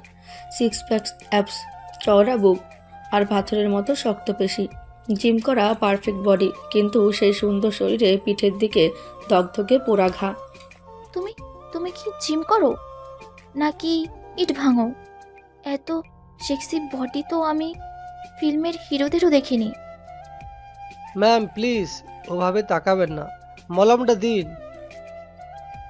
চুপ থাকা তো, তাকাতে দাও। উপস, তোমার অ্যাববসগুলো তো বিস্কুটের মতো, ইচ্ছে করছে কামড় দেই। সিরিয়াসলি রাজা, তুমি ড্রাইভার হলে কি হবে? বডি তো মাশাল্লাহ বানিয়েছো, একদম হট কেক। টাচ করলে কি হাত পুড়ে যাবে? ম্যাম কী সব বলছেন? আমি আপনার কর্মচারী, আপনি অসুস্থ হয়ে পড়ছেন। অসুস্থ তো হচ্ছি, তোমাকে দেখে আমার টেম্পারেচার বেড়ে যাচ্ছে। আচ্ছা সত্যি করে বলো তো, গ্রামে কয়টা মেয়ে তোমার এই বডি দেখে ক্রাশ খেয়েছিল? নাকি তুমি লুকিয়ে লুকিয়ে মডেলিং করো? মায়েশা আলতো হাতে তাহসিনের বুকে হাত রাখে। তাহসিনের হৃদস্পন্দন বেড়ে যায়। মায়েশা ইচ্ছে করে তার আঙুলগুলো তাহসিনের পেশির ভাঁজে বোলাতে থাকে। এত শক্ত কেন তোমার শরীর? লোহা দিয়ে বানিয়েছো নাকি? উফ, কি বাইশেপ! আমার তো মাথা ঘুরছে। মলমটা কি পিঠে লাগাবো নাকি বুকে? বুকটা তো বেশ চওড়া, মাথা রেখে ঘুমানো যাবে। ম্যাম পিঠে পিঠে মলম লাগান, দয়া করে সামনে আসবেন না। কেন সামনে আসলে কি হবে? কন্ট্রোল হারাবে নাকি? হারাও না, আমিও তো চাই তুমি একটু কন্ট্রোল হারাও। ড্রাইভার সাহেব, আপনার এই সিক্স প্যাকের রহস্য কি? হ্যাঁ, শুধু ডাল ভাত খেয়ে তো এটা বানানো সম্ভব না। ম্যাম আমি যাচ্ছি, আপনি লিমিট ক্রস করছেন। বসো, নড়বে না। পিঠের অবস্থা তো খারাপ, দাঁড়াও মলম লাগিয়ে দিচ্ছি। মায়েশা পিঠের দিকে যায়। পোড়া দাগে মলম লাগাতে গিয়ে সে হঠাৎ থমকে যায়। আগুনের পোড়া দাগের পাশে আরও অনেকগুলো পুরনো দাগ, গোল গোল কালচে দাগ। মায়েশা চিনতে পারে এগুলো গুলির দাগ, আর পিঠ জুড়ে চাবুকের মতো কিছু কাটার দাগ। রাজা, এই দাগগুলো কিসের? এগুলো তো আগুনের না, এগুলো তো বুলেটের দাগ। আর এটা মনে হচ্ছে কেউ ছুরি দিয়ে চিড়ে দিয়েছে। তুমি কি কোনো গ্যাংস্টার নাকি ডাকাত? না ম্যাম, আমি ডাকাত না। তাহলে এত গুলির দাগ কেন? এই সত্যি করে বলো তুমি কে? সাধারণ মানুষের গায়ে এত ক্ষত থাকে না। দেশের সব দাগ যদি নেতাদের গায়ে লাগতো তবে দেশটা সোনার হতো ম্যাম। এগুলো গরিবের দাগ, অভাবের গুলি আর মহাজনের চাবুক, সবেই গরিবের পিঠে পড়ে। মলম লাগানো শেষ, আমি যাই। না যেও না, ব্যথা করছে খুব। আমি কি একটু ফুঁদিয়ে দেব? মায়েশা আলতো করে তাহসিনের পোড়া জায়গায় ফু দেয়। তার চোখের পানি টপ করে তাহসিনের পিঠে পড়ে। নোনা পানির স্পর্শে তাহসিনের শরীর কেঁপে ওঠে। সরি, আমার চোখে পানি পড়ে গেছে, জ্বলছে। না ম্যাম, চোখের পানি তো আগুন নেভাই, আপনি কাঁদছেন কেন? জানি না, তোমার এই দাগগুলো দেখে আমার কলিজাটা মোচড় দিয়ে উঠলো। মনে হচ্ছে এই দাগগুলো আমার নিজের গায়ে। তুমি মানুষটা বড্ড রহস্যময় রাজা, বড্ড কঠিন, আবার বড্ড আপন। মলম লাগানোর সময় তাহসিন ঘর থেকে বেরিয়ে যায়। পরদিন বিকেলে তাহসিন তার ঘরে নেই, সে বাজারে গেছে ওষুধ আনতে। মাইশা চুপিসারে তাহসিনের সার্ভেন্ট কোয়ার্টারে ঢোকে। তার হাতে এক বাটি স্যুপ। সে মনে মনে ভাবে, কালকে ছেলেটার সাথে বেশি ফ্ল্যাট করে ফেলেছি, আজ একটু যত্ন করে দিয়ে আসি। ড্রাইভার হোক আর যাই হোক, সে তো মানুষ। রুমটা এত অগোছালো কেন? ইস, বিছানার চাদরটাও ময়লা। আমি বরং চাদরটা বদলে দিই। মাইশা বিছানা বালিশটা সরাতে যায়। বালিশের নিচে একটা কালো রঙের চামড়ার ডায়েরি। ডায়েরিটা কিছুটা বেরিয়ে আছে। কৌতূহলবশত মাইশা ডায়েরিটা হাতে নেয়। ড্রাইভার আবার ডায়েরি লেখে? দেখি তো কি লিখেছে। প্রেমপত্র নাকি? মাইশা ডায়েরিটা খোলে, কিন্তু ভেতরে কোনো কবিতা নেই। আছে অদ্ভুত সব নকশা, ম্যাপ আর লাল কালির দাগ। একটা পাতায় বড় বড় করে লেখা, operation clean sweep mission complete হলে এই গ্রাম ধ্বংস হয়ে যাবে। কাউকে বাঁচানো সম্ভব না। ব্লাস্ট জোন, স্কুল মাঠ, বাজার এবং চেয়ারম্যানের বাড়ি। Time Friday night. প্রকৃতপক্ষে এটি ছিল সন্ত্রাসীদের উদ্ধারকৃত ম্যাপের কপি, যা তাওসিন স্টাডি করছিল এবং নিচে নোট লিখেছিল যে কিভাবে এটা প্রিভেন্ট করা যায়। কিন্তু মাইশা নিচের লাইনটা পড়েনি। কি? গ্রাম ধ্বংস হয়ে যাবে? ব্লাস্ট জোন, চেয়ারম্যানের বাড়ি, মানে আমাদের বাড়ি।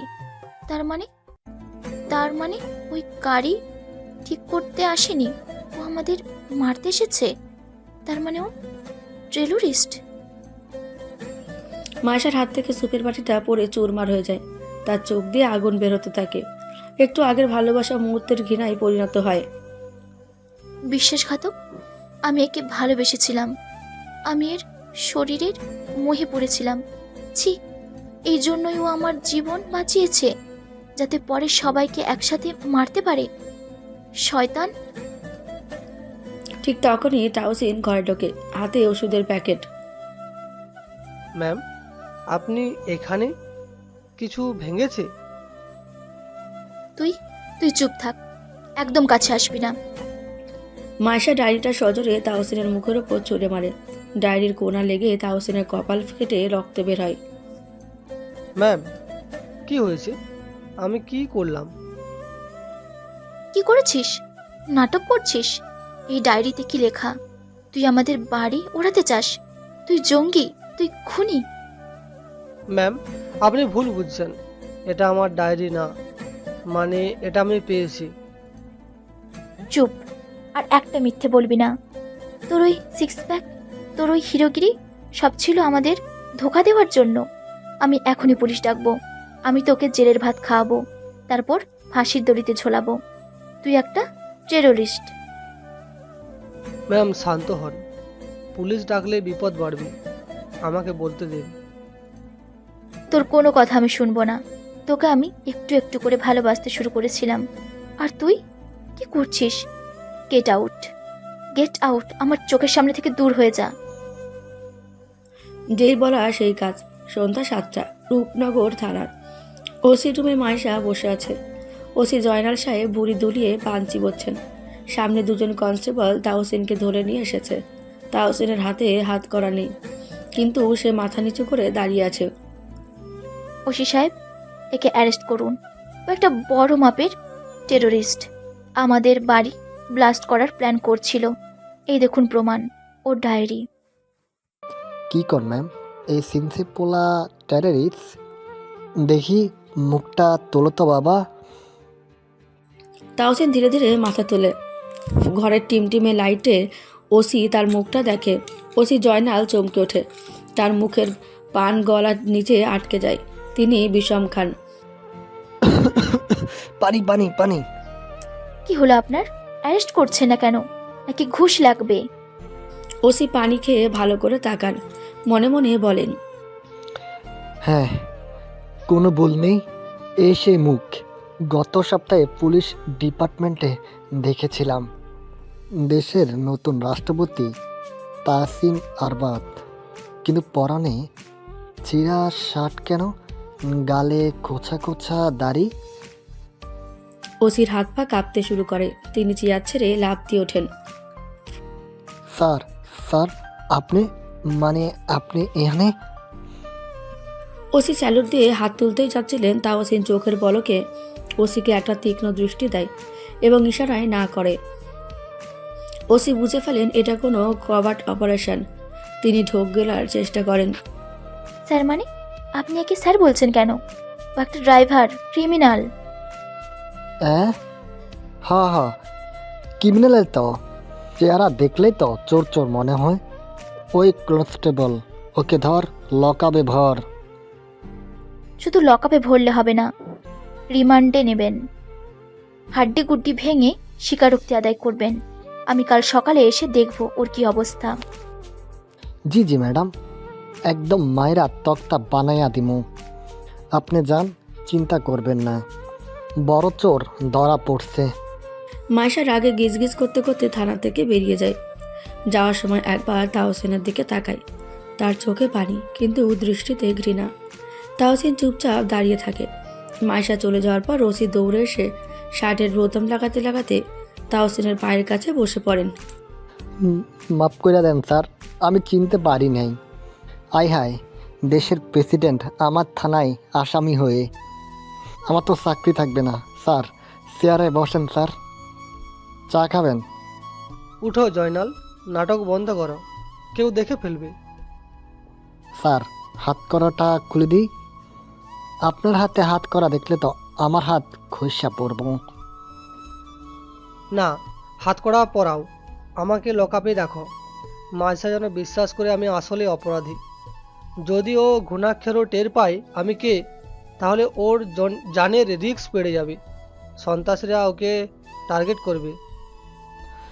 কিন্তু স্যার, ওই ছেলে তো মশা আর পুরুত তো ঠান্ডা। আপনি মহামান্য রাষ্ট্রপতি, আপনি কেমনে থাকবেন? রাষ্ট্রপতি হওয়ার আগে আমি মানুষ জয়নাল, আর জেলের ভাত আমার অপরিচিত না। 9 বছর আগে এই থানাতেই আমাকে এক রাত থাকতে হয়েছিল। তখন তোমরা আমাকে চোর বলে পিটিয়েছিলে, মনে আছে?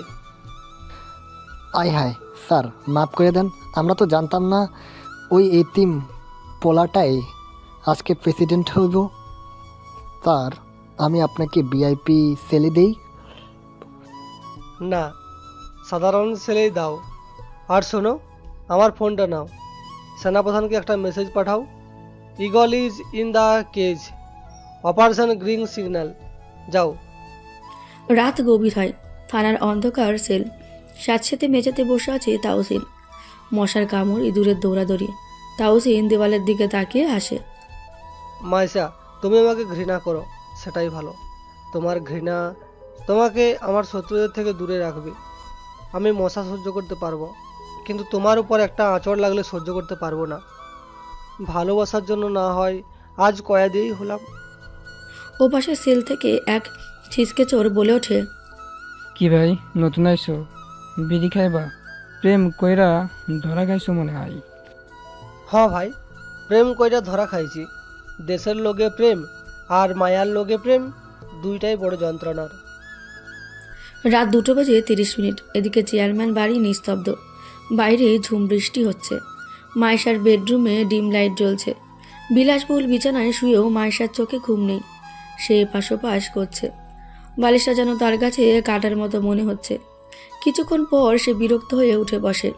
তার চোখ চলে যায় জানালার বাইরে দূরের ওই অন্ধকার সার্ভেন্ট কোয়ার্টারটির দিকে, যেখানে গত রাতেও একটা মানুষ ছিল, আজ নেই। উফ, কেন ঘুম আসছে না আমার?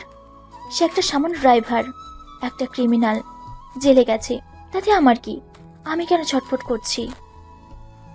মাইশা বিছানা ছেড়ে ব্যালকনিতে এসে দাঁড়ায়। বৃষ্টির ঝাপসা এসে তার মুখে লাগে। সে রেলিং ধরে নিচের দিকে তাকিয়ে থাকে। তার মনে পড়ে তাহসিনের সেই পোড়া পিঠের দৃশ্য, সেই ক্ষতবিক্ষত শরীর যা তাকে বাঁচানোর জন্য ঢাল হয়েছিল। মাইশার চোখ ভিজে ওঠে। সে নিজের অজান্তেই বিড়বিড় করে কথা বলতে শুরু করে। তুমি কে রাজা? সত্যি করে বলো তো, তুমি কে? একজন সন্ত্রাসীর চোখে এত মায়া থাকে না? একজন ক্রিমিনালের পিঠে দেশের জন্যে খাওয়া গুলির দাগ থাকে না?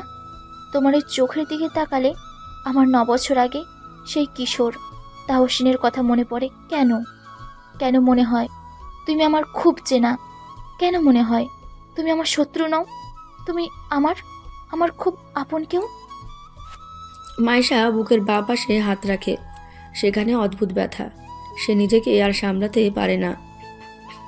ওই পোড়া পিঠ নিয়ে তুমি জেলে ওই নোংরা মেঝেতে শুয়ে আছো, মশা কামড়াচ্ছে, ব্যথা হচ্ছে হয়তো, আর আমি এখানে এসি রুমে শুয়ে থাকবো? না, আমার দম বন্ধ হয়ে আসছে। আমাকে একবার, অন্তত একবার তোমার চোখের দিকে তাকিয়ে জানতে হবে কেন তুমি এমন করলে।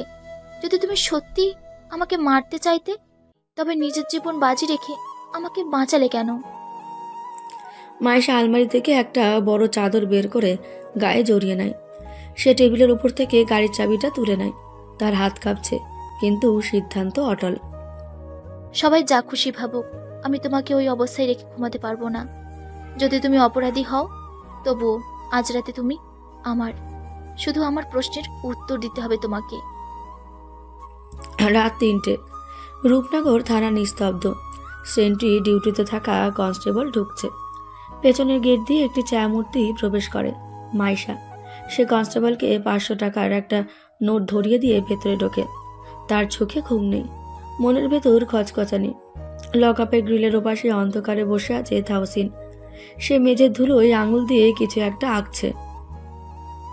এই ওঠো, মরে গিয়েছো নাকি বেঁচে আছো? মানুষ মরে গেলে তো বেঁচে যায় ম্যাম, বেঁচে থাকাটাই তো আসল শাস্তি। আপনি এত রাতে? থানার পরিবেশ তো ভালো না, মশা কামড়াচ্ছে না? আমার মশা নিয়ে চিন্তা নেই, আমার চিন্তা তোমাকে নিয়ে। সারা রাত ঘুম আসছে না, বারবার মনে হচ্ছে আমি কি ভুল করলাম। তুমি সত্যি করে বলো তো, ওই ডায়েরিটা কি তোমার ছিল নাকি তুমি ওটা কুড়িয়ে পেয়েছিলে? সত্যি জানলে কি বিশ্বাস করবেন ম্যাম? বিশ্বাস জিনিসটা বড় অদ্ভুত। এটা কাঁচের মতো, একবার ভেঙে গেলে জোড়া লাগাতে গেলে হাত কেটে যায়। তাই দূরে থাকাই ভালো, কেটে যাবে। ফিলোসফি কপচাবে না, আমি সোজা উত্তর চাই। তুমি কি সত্যি টেরোরিস্ট? আমার বাবাকে মারার প্ল্যান ছিল তোমার? আপনার বাবাকে মারতে চাইলে গাড়ির ব্রেক ফেল করাতাম, ইঞ্জিন ঠিক করতাম না। আর টেরারিস্ট হলে আজ দাঙ্গার মধ্যে আপনাকে মানবঢাল হয়ে বাঁচাতাম না। নিজের পিঠ পুড়িয়ে কেউ শত্রুকে বাঁচায় না ম্যাম। তাহলে ওই ম্যাপ, ওই ব্লাস্ট প্ল্যান, এগুলো কি? ওগুলো সতর্কবাণী, কিন্তু শোনার মতো কান এই গ্রামে কারো নেই। সবাই ক্ষমতার বড়াই করতে ব্যস্ত। শুনুন ম্যাম, একটা কথা বলি, মন দিয়ে শুনুন। কি কথা? আবার কোনো মিথ্যে গল্প? কাল গ্রামের মেলা, বিশাল আয়োজন, মন্ত্রী আসবে, এমপি আসবে। আপনি যাবেন না ওখানে? কেন? মেলা আমার বাবার জমিতে হচ্ছে, আমি যাব না মানে? তুমি আমাকে অর্ডার দিচ্ছ কেন? অর্ডার দিচ্ছি না, অনুরোধ করছি। কালকের মেলায় মৃত্যু ফান পাতা হয়েছে। স্টেজের নিচে বম ফিক্স করা আছে, টাইমার সেট করা। দয়া করে যাবেন না। তাহসিন পকেট থেকে একটা দুমড়ানো কাগজ বের করে গ্রিলের ফাঁক দিয়ে মায়েশার দিকে বাড়িয়ে দেয়। কাগজে আঁকাবাঁকা হাতে লেখা মেলার ম্যাপ এবং একটা লাল ক্রস চিহ্ন। এটা কি? আবার ওই নাটক? তুমি আমাকে ভয় দেখাচ্ছ যাতে আমি মেলা বন্ধ করে দেই আর আমার বাবা পলিটিক লস খাক? তুমি আসলে একটা ফ্রড। তোমার এই নোংরা কাজ তুমিই রাখো। মায়েশা কাগজটা হাতে নিয়ে টুকরো টুকরো করে ছিঁড়ে ফেলে এবং ছুঁড়ে মারে তাহসিনের মুখে।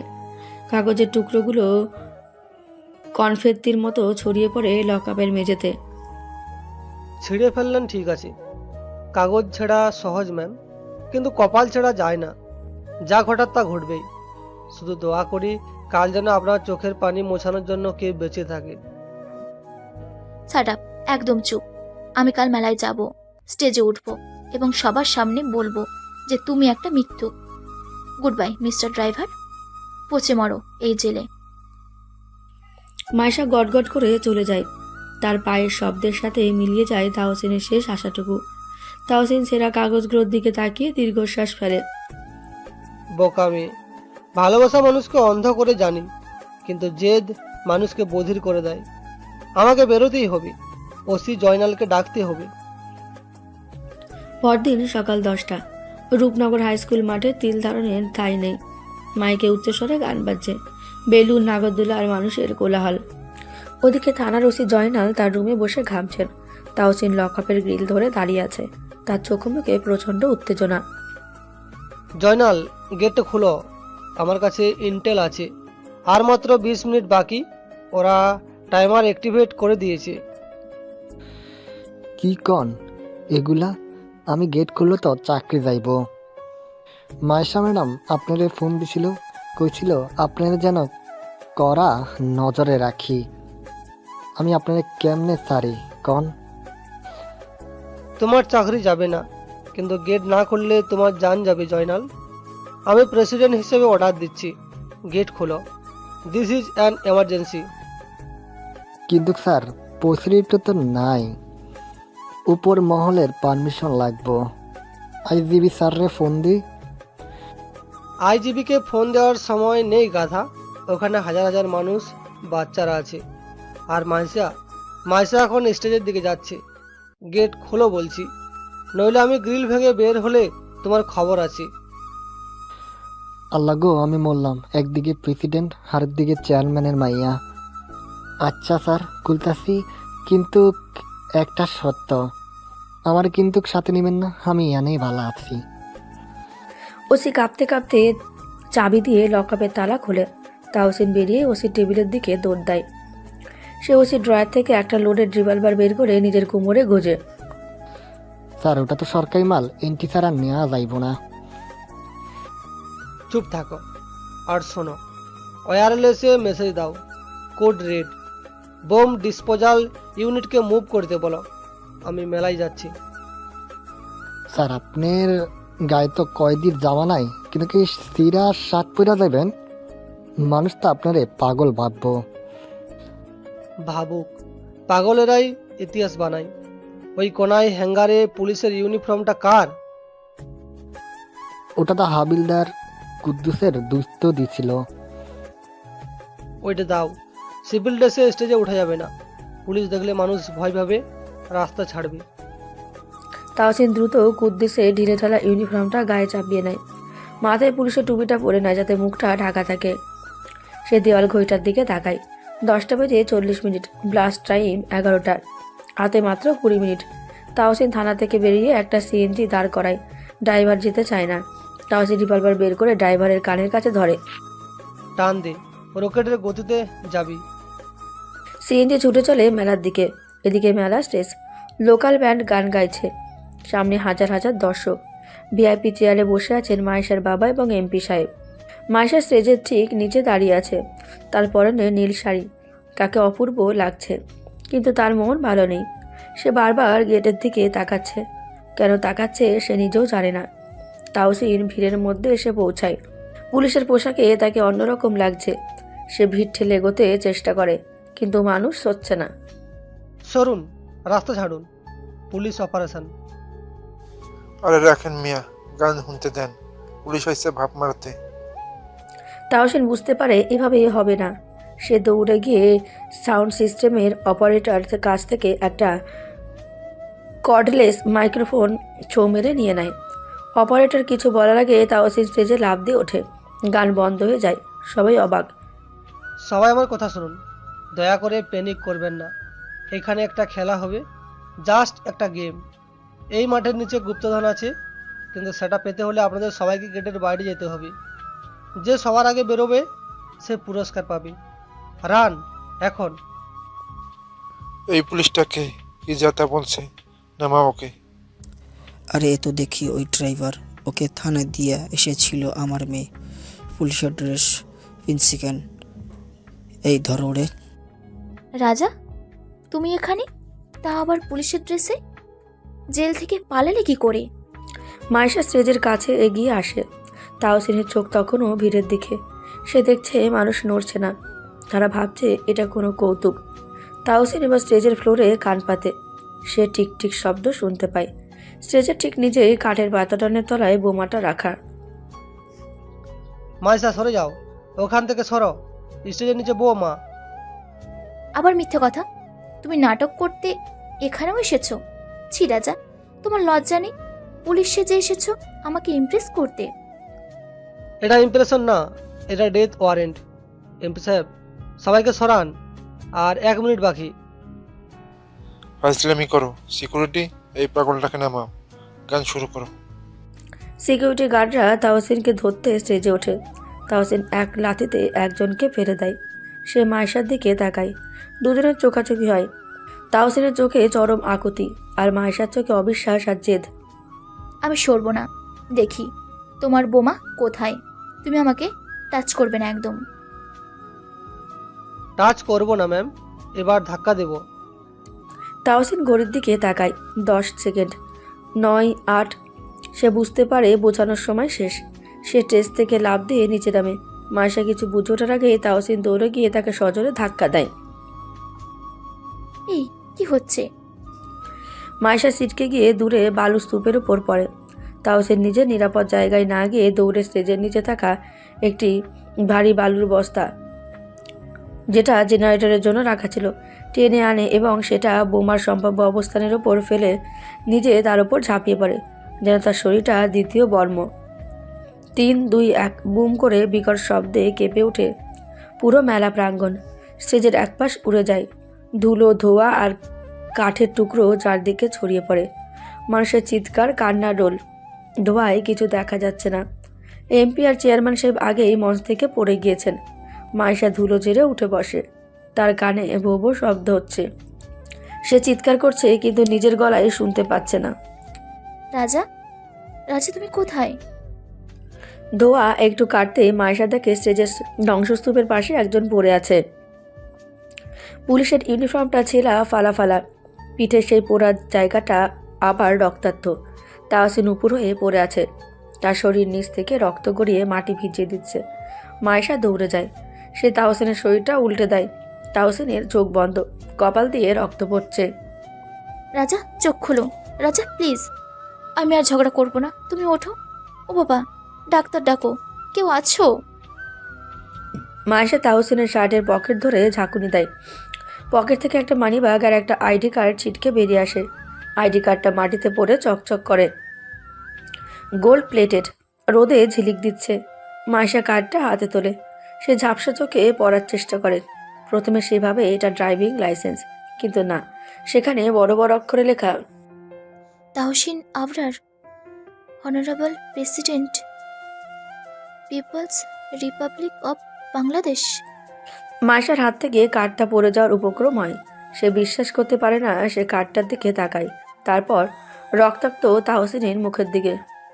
প্রেসিডেন্ট? তুমি তুমি দেশের প্রেসিডেন্ট? আর আমি তোমাকে দিয়ে গাড়ি মুছিয়েছি, আমি তোমাকে চোর বলেছি। ঠিক তখনই আকাশ কাঁপিয়ে শব্দ শোনা যায়, ভট ভট ভট। সবাই আকাশের দিকে তাকায়। 3টে কালো রঙের মিলিটারি হেলিকপ্টার চক্কর দিচ্ছে। দড়ি বেয়ে নামছে কালো পোশাক পরা SSF কমান্ডোরা, তাদের হাতে অত্যাধুনিক অস্ত্র। পরিসীমা নিরাপদ করো, আলফা নিস্তেজ হয়ে গেছে।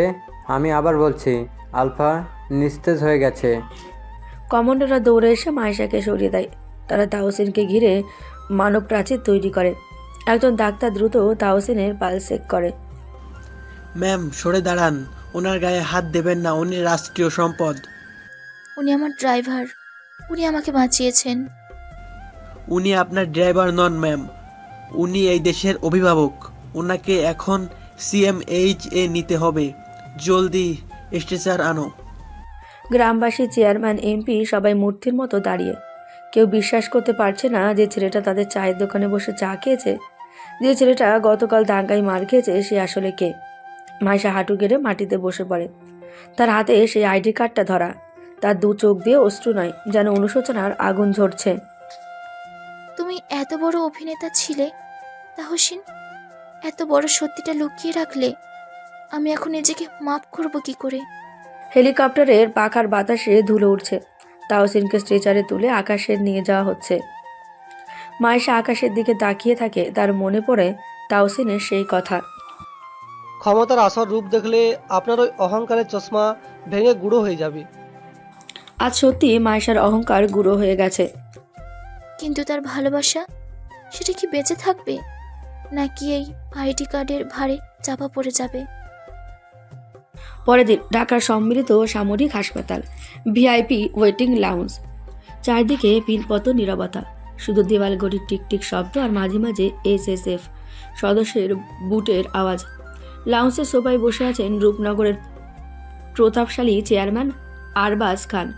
এসি চলছে 18 ডিগ্রিতে, তবুও তিনি দরদর করে ঘামছেন, তার হাত পা কাঁপছে।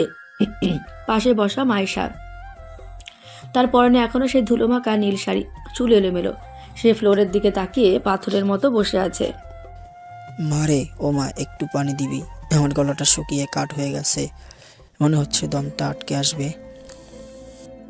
পানি তো টেবিলেই আছে আব্বা, ঢেলে খান। আপনার হাত কাঁপছে কেন?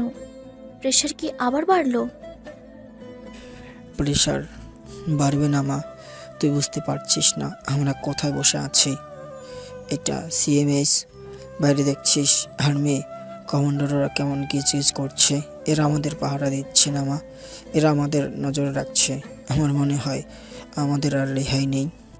রেহাই নেই মানে? আমরা কি ক্রাইম করেছি? আমরা তো ভিকটিম। ওই বোমার হাত থেকে তো আমরাই বেঁচে ফিরলাম। ওরা আমাদের সেফটির জন্য এখানে রেখেছে। তুই কিচ্ছু বুঝিস না মাইশা, তুই এখনো ছোট আছিস। তুই কি দেখিস না আইডি কার্ডটা? তাহসিন আবরার, ওই ছেলেটা দেশের প্রেসিডেন্ট। আর আমি গত কয়েকদিন ধরে ওকে দিয়ে কি না করিয়েছি। জুতো মুছিয়েছি, ধমক দিয়েছি, গ্যারেজে থাকতে দিয়েছি। ও যদি চায় 1 মিনিটে আমাকে ফাঁসির দড়িতে ঝোলাতে পারে। ফাঁসি দেবে কেন? ও তো আমাদের বাঁচালো। যে মানুষটা নিজের জীবন দিয়ে আমাকে বাঁচালো, সে জ্ঞান ফিরলে আমাদের ফাঁসি দেবে? এটা আমি বিশ্বাস করি না। ও রাজা, মানে ও তাহসিন আবরার। ও এমন হতেই পারে না। সে আমার ছোটবেলার ভালোবাসা, যাকে আমি 9 বছর ধরে খুঁজছি। অথচ সে আমার সামনেই ছিল, কিন্তু চিনতে পারিনি। ও প্রতিশোধ নেবে মা, ও সব মনে রেখেছে। ও বলেনি। কিসের প্রতিশোধ আব্বা? তুমি কি কিছু লুকাচ্ছ? 9 বছর আগে কি হয়েছিল? তুমি তো বলেছিলে তাহসিন তোমার আলমারি থেকে টাকা আর মায়ের গহনা চুরি করে পালিয়েছে। তুমি ওকে হাতে নাতে ধরেছিলে, সেটা কি সত্যি ছিল না? মারে আস্তে কথা বল, দেওয়ালেরা কান আছে। শোন, তখন পরিস্থিতি অন্যরকম ছিল। তাহসিনের বাপ ছিল আমার পলিটিক্যাল অপোনেন্ট। আমি জানতাম তুই ওই ছেলেটাকে পছন্দ করিস। সারাদিন স্কুলের মাঠে, নদীর পাড়ে ওর সাথে ঘোরাঘুরি করিস। আমার বংশমর্যাদা ছিল, প্রেস্টিজ ছিল। একটা সামান্য মাস্টারের ছেলের সাথে আমার মেয়ে প্রেম করবে, এটা আমি মানতে পারিনি। তাই বলে তুমি চুরির অপবাদ দেবে? তুমি মিথ্যে বলছিলে সেই দিন। মিথ্যা না বলে উপায় ছিল না মা। ওসি জয়নালকে আমি 50,000 টাকা ঘুষ দিয়েছিলাম। বলেছিলাম এমন কেস সাজাতে যাতে ও আর কোনোদিন গ্রামের মুখ দেখাতে না পারে, তার বাবা সহ। পুলিশ ওকে ধরে নিয়ে পিটিয়েছিল। আমি নিজের চোখে দেখেছি ওর রক্ত। তারপর গ্রাম থেকে বের করে দিয়েছিলাম। আমি স্বপ্নেও ভাবি নাই সেই জোর অপবাদ যাওয়া ছেলেটা একদিন দেশের প্রেসিডেন্ট হয়ে ফিরে আসবে। ও সব জানে মা। ও ফিরে এসেছে শুধু আমাদের ধ্বংস করতে। মায়েশা বাবার দিকে তাকায়, তার চোখ দিয়ে আগুন ঝরছে। এতদিন সে যে বাবাকে আদর্শ ভাবত, আজ তাকে পৃথিবীর সবচেয়ে জঘন্য মানুষ মনে হচ্ছে। মায়েশা উঠে দাঁড়ায়। ছি আব্বা, ছি। আমি ভাবতাম তাহসিন বিশ্বাসঘাতক। আমি ভাবতাম ও লোভী। আর আসল অপরাধী ছিলে তুমি। তুমি আমার জীবনটা নষ্ট করে দিয়েছ। তুমি জানো, আমি 9 বছর ধরে প্রতিটা রাতে কেঁদেছি। প্রতিটা রাতে তাকে খুঁজেছি। আমি ওকে ঘৃণা করার চেষ্টা করেছি, কিন্তু পারিনি। আর তুমি টাকার জোরে ওর জীবনটা শেষ করে দিয়েছিলে। মা, আমি তো তোর ভালোর জন্যই। ভালো? এটাকে ভালো বলে? যখন আমি আইডি কার্ডে তাহসিন আবরার নামটা দেখলাম, আমার কলিজাটা মোচড় দিয়ে উঠেছিল আব্বা। কার্ডের ছবিটা ঝাপসা ছিল রক্তে, কিন্তু নামটা দেখে আমার সব মনে পড়ে গেল। সেই ছোটবেলায় তাহসিন, যে আমাকে আম পেড়ে দিত, যে আমার সাইকেলের চেন ঠিক করে দিত। আমার মনে পড়ে গেল শেষ দিন ও যখন পুলিশের ভ্যানে উঠেছিল। ও আমার দিকে তাকিয়েছিল। আমি মুখ ঘুরিয়ে নিয়েছিলাম। আমি ওকে বিশ্বাস করিনি আব্বা। আমি তোমার মিথ্যেটাকে বিশ্বাস করেছিলাম। এখন এসব বলে লাভ নাই। দয়া করে ও যেন জ্ঞান না ফিরে, না মানে জ্ঞান ফিরলে যেন আমাদের মাফ করে দেয়। আল্লাহ, আমি কি করলাম? তুমি দোয়া করছো ওর জ্ঞান যেন না ফেরে? তুমি মানুষ আব্বা। আমি দোয়া করছি ও ফিরে আসুক। যদিও আমাকে ফাঁসিও দেয়, আমি হাসি মুখে মেনে নেব, কারণ আমি ওর কাছে ঋণী। ও আমার জীবন বাঁচিয়েছে, আর আমরা ওর জীবনটা নরক বানিয়েছিলাম। এদিকে অপারেশন থিয়েটার থেকে রোগীকে কেবিনে শিফট করা হয়েছে। Cabin number 101, VIP suite. ঘরের ভেতরে সেনাপ্রধান জেনারেল রাফাত, রাষ্ট্রপতির ব্যক্তিগত চিকিৎসক ব্রিগেডিয়ার জেনারেল শফিক এবং এসএসএফ এর ডিজি মেজর জেনারেল তানভীর দাঁড়িয়ে আছেন। মনিটরে হার্টবিট রেট দেখাচ্ছে, বিপ বিপ শব্দ। স্যার জ্ঞান ফিরেছে, পালস রেট নর্মাল, তবে পিঠের বান ইনজুরিটা বেশ ক্রিটিক্যাল ছিল।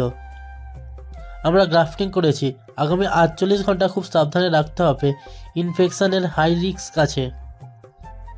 Thank you doctor. আপনারা বাইরে ওয়েট করুন। স্যার চোখ মেলছেন। তাওসিন ধীরে ধীরে চোখ খোলে। ঝাপসা দৃষ্টি, সাদা সিলিং, নাকে ওষুধের গন্ধ। সে বুঝতে পারে সে আর রূপনগরে সেই স্যাঁতস্যাঁতে সার্ভেন্ট কোয়ার্টারে নেই। সে এখন তার নিজের জগতে, কিন্তু তার মনের ভেতরটা পড়ে আছে সেই ধুলোমাখা গ্রামে। পানি। স্যার পানি দেব? জি স্যার, নিন। স্ট্র দিচ্ছি, আস্তে পান করুন। রাফাত, আমি কোথায়? সিএমএইচ? জি স্যার, আপনি এখন সেফ। অপারেশন সাকসেসফুল, তবে আপনার শরীর খুব দুর্বল। ডাক্তার কথা বলতে বারণ করেছেন। মাইশা? মাইশা কোথায়? ও কি ঠিক আছে? ব্লাস্টের সময় ও স্টেজের খুব কাছে ছিল, ওর কিছু হয়নি তো? ম্যাম সম্পূর্ণ সুস্থ আছেন স্যার। উনি পাশের ওয়েটিং রুমে আছেন, সাথে ওনার বাবাও আছেন। আমরা ওনাদের হাই সিকিউরিটিতে রেখেছি। গুড। আর আর গ্রামের খবর কি? ওই ছেলেটা ফজা, ওকে ধরা হয়েছে? জি স্যার, ফজা সহ পুরো গ্যাং অ্যারেস্ট হয়েছে। আমরা স্যাটেলাইট হ্যাকিং করে ওদের মাস্টারমাইন্ডকেও বর্ডারের কাছে ধরে ফেলেছি। এখন শুধু আপনার অর্ডারের অপেক্ষা। আপনি হুকুম দিলেই আমরা ওদের বিরুদ্ধে স্পেশাল ট্রাইব্যুনাল গঠন করব। স্যার এখন কি আমরা লিগ্যাল প্রসেস শুরু করব? লিগ্যাল প্রসেস পরে রাফাত, আগে ইমোশনাল প্রসেসটা শেষ করতে হবে। মাইশাকে ডাকো, আমি ওর সাথে কথা বলতে চাই। স্যার, সিকিউরিটি প্রোটোকল অনুযায়ী এই অবস্থায় বাইরে কাউকে এলাও করা রিস্কি। আমরা কি একজন গার্ড রাখবো ভিতরে? তানভীর, আমি যখন ড্রাইভার ছিলাম তখন আমার কোনো গার্ড ছিল না। আমি এখনও সেই মানুষটাই আছি। আমার কেবিনে কোনো সিকিউরিটি থাকবে না, কাউকে থাকতে দেবে না, এটা আমার ডিরেক্ট অর্ডার। কিন্তু স্যার। কোনো কিন্তু না। আমি আমার ভালোবাসার মানুষের সাথে দেখা করব, কোনো কয়েদির সাথে না। যাও, নিয়ে এসো ওকে। আর হ্যাঁ, ওর বাবাকে এখন ডেকো না, ওনার হার্ট দুর্বল, আমাকে দেখলে হয়তো স্ট্রোক করবেন। জেনারেলরা একে অপরের দিকে তাকায়। রাষ্ট্রপতির এই রূপ তাদের কাছে অচেনা। তারা স্যালুট দিয়ে রুম থেকে বেরিয়ে যান। তাওসিন বিছানায় শুয়ে সিলিংয়ের দিকে তাকিয়ে থাকে, তার ঠোঁটের কোণে ম্লান হাসি। মাইশা, 9 বছর আগে তুমি আমাকে পুলিশ দিয়ে বের করে দিয়েছিলে, আর আজ সেনাবাহিনী তোমাকে আমার কাছে নিয়ে আসছে। সময় বড় অদ্ভুত জাদুঘর, তাই না? কেবিনের ভারী দরজাটা নিঃশব্দে খুলে যায়। জেনারেল রাফাত মাইশাকে ভেতরে ঢুকিয়ে দিয়ে দরজাটা বাইরে থেকে চাপিয়ে দেন। রুমটা বিশাল, একপাশে সোফা, টিভি, ফ্রিজ, মাঝখানে অটোমেটিক বেডে শুয়ে আছে তাওসিন।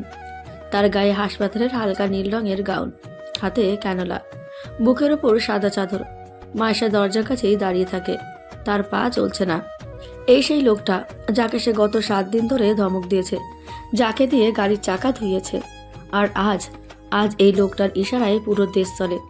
মাইশার খুব কান্না পায়, একই সাথে খুব লজ্জা লাগে। তাওসিন ঘাড় গড়িয়ে তাকায়। মাইশাকে দেখে তার চোখ চকচক করে ওঠে। ম্যাম, ওখানে দাঁড়িয়ে কেন? ড্রাইভারকে বেতন দিবেন না? মাসের তো 7 দিন হয়ে গেল। তুমি, আপনি মানে? আপনি করে বলছেন কেন? আমি তো আপনার সেই গোলামই আছি। কাছে আসুন, ভয় নেই, আমি পুলিশ রাখবো না। মাইশা নিজেকে ধরে রাখতে পারে না। সে দৌড়ে গিয়ে বিছানার পাশে হাঁটু গেড়ে বসে। তাওসিনের হাতটা ধরে সে কান্নায় ভেঙে পড়ে। তার চোখের পানিতে তাওসিনের হাতের উল্টো পিঠ ভিজে যায়। আমাকে মাফ করে দাও তাহসিন, প্লিজ মাফ করে দাও। আমি তোমাকে চিনতে পারিনি, আমি অন্ধ ছিলাম। আমি তোমাকে কত কষ্ট দিয়েছি, অপমান করেছি, তোমাকে দিয়ে জুতো পরিষ্কার করিয়েছি। আমার হাত দুটো কেটে ফেলা উচিত। ছি, আমি নিজেকে ঘৃণা করছি।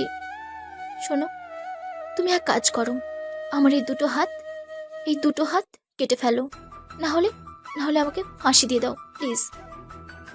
শান্ত হন মাইশা, শান্ত হন। অতীতে বাস করে কোনো লাভ নেই। আর জুতো পরিষ্কার, ওটা তো আমি ইচ্ছে করেই করেছি। আমি দেখতে চেয়েছিলাম চেয়ারম্যানের মেয়ের অহংকার কতটা শক্ত। দেখলাম বেশ শক্তই। তবে ভাঙা অসম্ভব না। তুমি কেন ফিরে এসেছিলে? কেন আমাকে বললে না তুমি কে? যদি জানতে পারতাম তাহলে কি আমি তোমাকে ওভাবে কষ্ট দিতাম? তোমাকে তো সেদিন কফি শপে বলেছিলাম যে যদি একবার তুমি আমার সামনে আসতে তোমাকে জড়িয়ে ধরতাম। তখনও তুমি বলনি যে তুমিই সেই তাহসিন যার অপেক্ষায় এখনো আমি বেঁচে আছি। আমি তো ভেবেছিলাম তুমি জঙ্গি। আমি তোমাকে পুলিশে দিলাম। ছি, প্রেসিডেন্টকে পুলিশে দেওয়ার শাস্তি কি তাহসিন? ফাঁসি? আমাকে ফাঁসি দাও। আমি আর লজ্জা নিতে পারছি না। আমি আর এই লজ্জা নিতে পারছি না। এই নিয়ে বাঁচতে চাই না। প্রেসিডেন্টকে অপমান করার শাস্তি সংবিধানে যাবজ্জীবন জেল লেখা আছে ম্যাম। ফাঁসি তো লঘুদণ্ড। তবে আমার কোর্টে একটা অপশন আছে। কি অপশন? আমি যে কোনো শাস্তি মাথা পেতে নেব। বলো, তাড়াতাড়ি বলো। যদি আপনি সারা জীবন আমার সাথে থাকার জেল মেনে নেন তবে মাফ করা যেতে পারে। এই জেলখানাটা কিন্তু খুব সুখের হবে না মাইশা। এখানে প্রোটোকল আছে, সিকিউরিটি আছে, প্রাইভেসি নেই। চাইলেই ফুচকা খেতে রাস্তায় নামা যাবে না। রাজি আছেন এই যাবজ্জীবন কারাদণ্ড ভোগ করতে? মায়েশা কান্না ভেজা চোখে তাওসিনের দিকে তাকায়। তাওসিনের চোখে সেই কিশোর বয়সের দুষ্টুমি মাখানো হাসি। মায়েশা আলতো করে তাওসিনের কপালে হাত রাখে। আমি রাজি। যদি তুমি আমার জেলর হও তবে আমি সারা জীবন এই জেলে থাকতে রাজি। কিন্তু একটা কথা বলো, তুমি কি এখন আমাকে ভালোবাসো ওই 9 বছর আগের মতো? ভালোবাসি কি না জানি না, তবে 9 বছর আগে গ্রাম ছাড়ার সময় আমি শপথ করেছিলাম যেদিন আমি এই দেশের সবচেয়ে ক্ষমতাধর মানুষ হব সেদিনই তোমার বাবার সামনে এসে দাঁড়াবো। আজ আমি দাঁড়িয়েছি, কিন্তু তোমাকে দেখে মনে হলো ক্ষমতা দিয়ে দেশ চালানো যায়, কিন্তু মন জয় করা যায় না। মন জয় করতে হলে সে ড্রাইভারই হতে হয় যে যান বাজি রেখে আগুনে ঝাঁপ দেয়। তুমি আমার জন্য আগুনে ঝাঁপ দিয়েছো আর আমি তোমাকে ওষুধটুকু ঠিক মতো লাগাতে দেইনি তাহসিন। বাবা আমাকে সব বলেছে। বাবা মিথ্যে বলেছিল 9 বছর আগে। তুমি চুরি করোনি। আমি আমি কতটা বোকা ছিলাম যে বাবার মিথ্যেটাকে ধ্রুব সত্য বলে মেনে নিয়েছিলাম। একটা বারও তোমার খোঁজ নিলাম না। বাদ দাও ওসব। বাবার উপর রাগ করো না। উনি বাবা, উনি মেয়ের ভালোর জন্যই করেছিলেন। হয়তো পদ্ধতিটা ভুল ছিল। আর তাছাড়া ওই ঘটনা না ঘটলে তো আমি জেদ ধরতাম না, আর জেদ না ধরলে আজ আমি এখানে থাকতাম না। হয়তো গ্রামের কোনো এক কোনায় মুদি দোকান দিয়ে বসতাম। যা হয় ভালোর জন্যই হয়। তুমি বাবাকে ক্ষমা করে দিয়েছো? এখনো দিইনি, তবে দেব যদি উনি কথা দেন। গ্রামের ওই স্কুল মাঠটা আর দখল করবেন না। আর হ্যাঁ, আমার ড্রাইভারের বকেয়া বেতনটা কিন্তু দিতে হবে। ওটা আমার হকের টাকা। পাগল একটা। দেশের প্রেসিডেন্ট হয়ে ড্রাইভারের বেতন চাও? তুমি সত্যি একটা অদ্ভুত মানুষ। আচ্ছা, তোমার খুব ব্যথা করছে তাই না? ডাক্তার বলেছে 48 ঘন্টা খুব রিস্কি। ব্যথা তো আছেই, তবে তোমার চোখের পানি দেখে ব্যথাটা কমে গেছে। আচ্ছা মাইসা, একটা সত্যি কথা বলো তো, ওই যে মলম লাগানোর সময় তুমি আমার 6 প্যাক দেখে খুব প্রশংসা করেছিলে, ওটা কি সত্যি ছিল নাকি ওটাও ফ্ল্যাট? ধ্যাৎ, তুমি সব মনে রেখেছো। অসভ্য একটা। তখন আমি জানতাম না তুমি প্রেসিডেন্ট। জানলে কি আর ওভাবে বলতাম? তবে হ্যাঁ, প্রশংসাটা মিথ্যে ছিল না। বডিটা জোশ বানিয়েছো, মাশাআল্লাহ। যাক, তাহলে অন্তত একটা কোয়ালিফিকেশন আছে আমার। আচ্ছা শোনো, আমাকে একটু হেল্প করো তো। বালিশটা একটু উঁচু করে দাও, পিঠটা জ্বলে যাচ্ছে। মায়েশা পরম মমতায় তাহসিনের মাথার নিচে হাত দিয়ে বালিশটা ঠিক করে দেয়। তাদের মুখ খুব কাছাকাছি চলে আসে। মায়েশা তাহসিনের চোখের দিকে তাকিয়ে থাকে। এই সেই চোখ যা সে 9 বছর ধরে মিস করেছে। আর কোনোদিন আমাকে ছেড়ে যাবে না তো? কথা দাও। প্রেসিডেন্টরা ওয়াদা খেলাপ করে না ম্যাম। তবে হ্যাঁ, যদি আবার কখনো আমাকে গোলাম বলে ডাকো তাহলে কিন্তু আমি আবার ড্রাইভার হয়ে হাইওয়েতে 180 স্পিডে গাড়ি চালাবো। তখন ভয় পেলে চলবে না। আর ডাকবো না। আজ থেকে তুমি শুধু আমার রাজা, এই ছায়াবৃত্তির গোপন রাজা। মায়েশা তাহসিনের বুকে মাথা রাখে। তাহসিন তার ভালো হাতটা দিয়ে মায়েশাকে জড়িয়ে ধরে। কেবিনের কাছের দেওয়ালের ওপাশ থেকে জেনারেল রাফাত দৃশ্যটা দেখেন। তিনি মুচকি এসে ওদিকের পর্দাটা টেনে দেন। ক্ষমতা যেখানে শেষ হয়, ভালোবাসা সেখান থেকে শুরু হয়। রাত 11টা হয়ে যায়। সিএমএইচ এর ভিআইপি কেবিন। বাইরে ঝুম বৃষ্টি হচ্ছে। কেবিনের ভেতরে পিনপত নীরবতা। তাওসিন বেডে হেলান দিয়ে বসে আছে, তার চোখের দৃষ্টি জানালার বাইরে। দরজায় নক হয়। জেনারেল রাফাত চেয়ারম্যান আবরাজ খানকে ভেতরে ঢুকিয়ে দিয়ে দরজাটা বাইরে থেকে বন্ধ করে দেন। আবরাজ খান ধীর পায়ে এগিয়ে আসেন। তার সে দুর্দান্ত প্রতাপ আর নেই। তিনি এখন একজন ভীত অপরাধী বৃদ্ধ। তিনি কাঁপতে কাঁপতে তাওসিনের পায়ের কাছে ফ্লোরে বসে পড়তে যান। থামুন চাচা, কি করছেন? আমাকে মাফ করে দাও বাবা, আমি শয়তান, আমি জানোয়ার। তোমার পায়ে ধরে মাফ চাওয়া ছাড়া আমার আর কোনো গতি নাই। আমি তোমাকে চিনতে পারিনি। আমি পায়ে ধরবেন না। আমি দেশের রাষ্ট্রপতি হতে পারি, কিন্তু বয়সে আপনার ছেলের মতো। উঠে বসুন, ওই চেয়ারটায় বসুন। তোমার সামনে আমার বসার যোগ্যতা নেই বাবা। 9 বছর আগে আমি তোমাকে চোর অপবাদ দিয়েছিলাম। আমিও সেই জয়নালকে টাকা দিয়েছিলাম তোমাকে পিটিয়ে গ্রাম ছাড়া করার জন্য। আমার মেয়েটা মাইশা তখন অনেক কেঁদেছিল। আমি পাষাণ, আমি শুনি নাই। আজ আল্লাহ আমার বিচার করেছেন।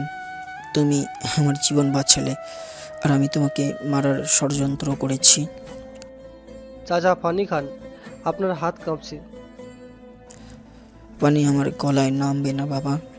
শুধু একটা প্রশ্নের উত্তর দাও। এই 9 বছর তুমি এত দূরে আসলে কি করে? যে ছেলেটার পকেটে 1 টাকা ছিল না, সে আজ বঙ্গোপভবনে। এটা কি কোনো জাদু? জাদু না চাচা, এটা হলো জেদ, অপমানের জেদ। শুনতে চান সেই গল্প? শুনতে চাই বাবা, আমি সব জানতে চাই। সেদিন পুলিশ যখন আমাকে গ্রামের সীমানায় ফেলে দিয়ে গেল, তখন রাত 3টা। পকেটে ছিল ছেঁড়া 10 টাকার নোট। ঢাকায় এসে কমলাপুর স্টেশনে 3 রাত না খেয়েছিলাম। কুলিগিরি করেছি, মানুষের লাগেজ টেকে নিয়েছি। ভাতের গন্ধে পেটে মোচড় দিত, কিন্তু চুরি করিনি, কারণ আমি প্রমাণ করতে চেয়েছিলাম রক্তে বেইমানি নেই। তারপর তুমি ডিফেন্সে গেলে কি করে? স্টেশনে এক রিটায়ার্ড আর্মি অফিসারের সাথে দেখা আমার। উনি আমার চোখের আগুন দেখেছিলেন। উনি আমাকে পথ দেখালেন। BMA, বাংলাদেশ মিলিটারি একাডেমিতে জয়েন করলাম। ট্রেনিং কী জিনিস জানেন চাচা? হাড় ভেঙে যায়, চামড়া ছিঁড়ে যায়, কিন্তু মন ভাঙে না। আমি প্রতিটা দৌড়ে, প্রতিটা ডিলে আপনার মুখটা মনে করতাম মাইশার সেই কান্না। আমি বেস্ট ক্যাডেট হলাম। কিন্তু সেখান থেকে রাষ্ট্রপতি, এটা তো অসম্ভব। ডিফেন্সে আমার কেরিয়ার ছিল রকেটের মতো। Somalia mission, hill tracts operation, counter terrorism, কোথায় যায়নি। 3 বার গুলি খেয়েছি, 2 বার মরেই গিয়েছিলাম প্রায়, কিন্তু আল্লাহ আমাকে বাঁচিয়ে রেখেছিলেন, হয়তো এই দিনটার জন্য। আমার সততা আর ইন্টেলিজেন্স রিপোর্ট প্রধানমন্ত্রীর নজরে পড়ে আমি খুব দ্রুত প্রমোশন পাই। কিন্তু তুমি তো ইয়াং, এত অল্প বয়সে। মাস 1.5 আগের কথা। সাবেক রাষ্ট্রপতি হঠাৎ ব্রেন স্ট্রোকে প্যারালাইজড হয়ে গেলেন। দেশ এক গভীর রাজনৈতিক সংকটে পড়ল। বর্ডারে টেনশন, ভেতরে মাফিয়াদের দাপট। ক্যাবিনেট এবং আর্মি কাউন্সিল এমন একজনকে চাইল যার কোনো পলিটিক্যাল ব্যাকগ্রাউন্ড নেই, কিন্তু মেরুদণ্ড আছে। তারা আমাকেই বেছে নিল। মাত্র 1 মাস আগে মধ্যরাতে আমি শপথ নিয়েছি। এটা এখনও টপ সিক্রেট ছিল, কারণ আমি চেয়েছিলাম আগে দেশের ভিতরের এই আগাছাগুলো পরিষ্কার করতে। তাই তো ছুটিতে আসার নাম করে এই মিশনে নেমেছিলাম। আল্লাহ, আমি কার সাথে টক্কর দিয়েছি? আমি তো নিজের কবর নিজেই খুঁড়েছি। বাবা, তুমি আমাকে জেলে দাও, ফাঁসি দাও, যা খুশি করো, শুধু আমার মেয়েটাকে, মাইশাকে তুমি কষ্ট দিও না। ও তোমাকে পাগলের মতে ভালোবাসে, ও কিন্তু নির্দোষ। মাইশাকে কষ্ট দেওয়ার সাধ্য আমার নেই চাচা, কারণ ও আমার দুর্বলতা। আর আমাকেও আমি জেলে দেব না, তবে একটা শর্ত আছে। কী শর্ত? আমি রাজি, যা বলবে তাই করব। কাল সকালে গ্রামে ফোন দিবেন। করিম ওস্তাদের গ্যারেজ আর স্কুলের মাঠটা ওনাদের নামে রেজিস্ট্রি করে দেবেন। আর গ্রামে যত অবৈধ বালুর ব্যবসা আছে সব বন্ধ। যদি শুনি আপনি আবারও কোনো দুর্নীতি করছেন, তখন কিন্তু এই তাহসিন আর ড্রাইভার থাকবে না, সোজা প্রেসিডেন্ট হিসেবে অ্যাকশন নেবে, মনে থাকবে? থাকবে বাবা, থাকবে। আমি আজই তওবা করলাম, আমি আর রাজনীতি করবই না। আমি হজে চলে যাব। তুমি শুধু আমার মাটাকে দেখে রেখো। যান চাচা, বিশ্রাম নিন। মাইশাকে একটু পাঠিয়ে দিবেন, আমার কিছু পাওনা বাকি আছে। আবরাজ খান চোখ মুছতে মুছতে বেরিয়ে যান। যাওয়ার সময় তিনি এমনভাবে তাকান যেন তাওসিন কোনো মানুষ নয়, সাক্ষাৎ ফেরেশতা। দরজা বন্ধ হয়। কিছুক্ষণ পর আবার দরজা খোলে। এবার মায়েশা ঢোকে। তার হাতে একটা টিফিন ক্যারিয়ার। সে দরজাটা ভেতর থেকে লক করে দেয়, লাইটটা একটু ডিম করে দেয়। পরিবেশটা মুহূর্তেই ভারী হয়ে ওঠে। বাবা চলে গেছে, খুব কাঁদছিল। তুমি কি বাবাকে খুব বকা দিয়েছো? না, শুধু আয়না দেখিয়েছি। আচ্ছা, দরজা লক করলে কেন? ডাক্তারের পারমিশন নিয়েছো? আমি ফার্স্ট লেডি হতে যাচ্ছি, আমার পারমিশন লাগে না। আর তাছাড়া এখন আমি কোনো নার্স বা ডাক্তারকে এই রুমে চাই না। আমি চাই আজ রাতটা শুধু আমাদের হোক। কাছে এসো। মায়েশা ধীর পায়ে বিছানার কাছে যায়। তাওসিনের দিকে তাকাতে তার বুকের ভেতরটা ধক করে ওঠে। হাসপাতালের এই গাউনে তাওসিনকে অদ্ভুত পুরুষশালী লাগছে। মায়েশা বিছানার একপাশে বসে। সে আলতো করে তাওসিনের বুকের ওপর হাত রাখে। খুব ব্যথা করছে রাজা, নড়াচড়া করতে কষ্ট হচ্ছে। ব্যথা ছিল, কিন্তু তুমি দরজা লক করার পর ব্যথাটা অন্য অনুভূতিতে বদলে যাচ্ছে। তুমি কি জানো মাইশা, 9 বছর ধরে আমি এই মুহূর্তটা স্বপ্ন দেখেছি, তবে হাসপাতালে শুয়ে নয়, অন্য কোনো রোমান্টিক জায়গায়। জায়গা ম্যাটার করে না রাজা, মানুষটা করে। আচ্ছা, মনে আছে সেদিন রাতে মলম লাগানোর সময় আমি কি বলেছিলাম? কি বলেছিলাম তোমার এই 6 প্যাক অ্যাবস দেখে আমার কামড় দিতে ইচ্ছে করছে। তখন তুমি খুব ভদ্র সেজেছিলে। এখন তো কেউ নেই। এখন কি আমি আমার ইচ্ছে পূরণ করতে পারি? আমি এখন রোগী মাইশা, রোগীর উপর অত্যাচার করা কি ঠিক হবে? প্রেমিকারা একটু অত্যাচারী হয় মিস্টার প্রেসিডেন্ট। আর তুমি তো বললে তোমার চামড়া মোটা, সহজে কিছু হয় না। মায়েশা ঝুঁকে পড়ে। তার খোলা চুলগুলো তাওসিনের মুখের ওপর পড়ে সুড়সুড়ি দেয়। মায়েশার ঠোঁট কাঁপছে।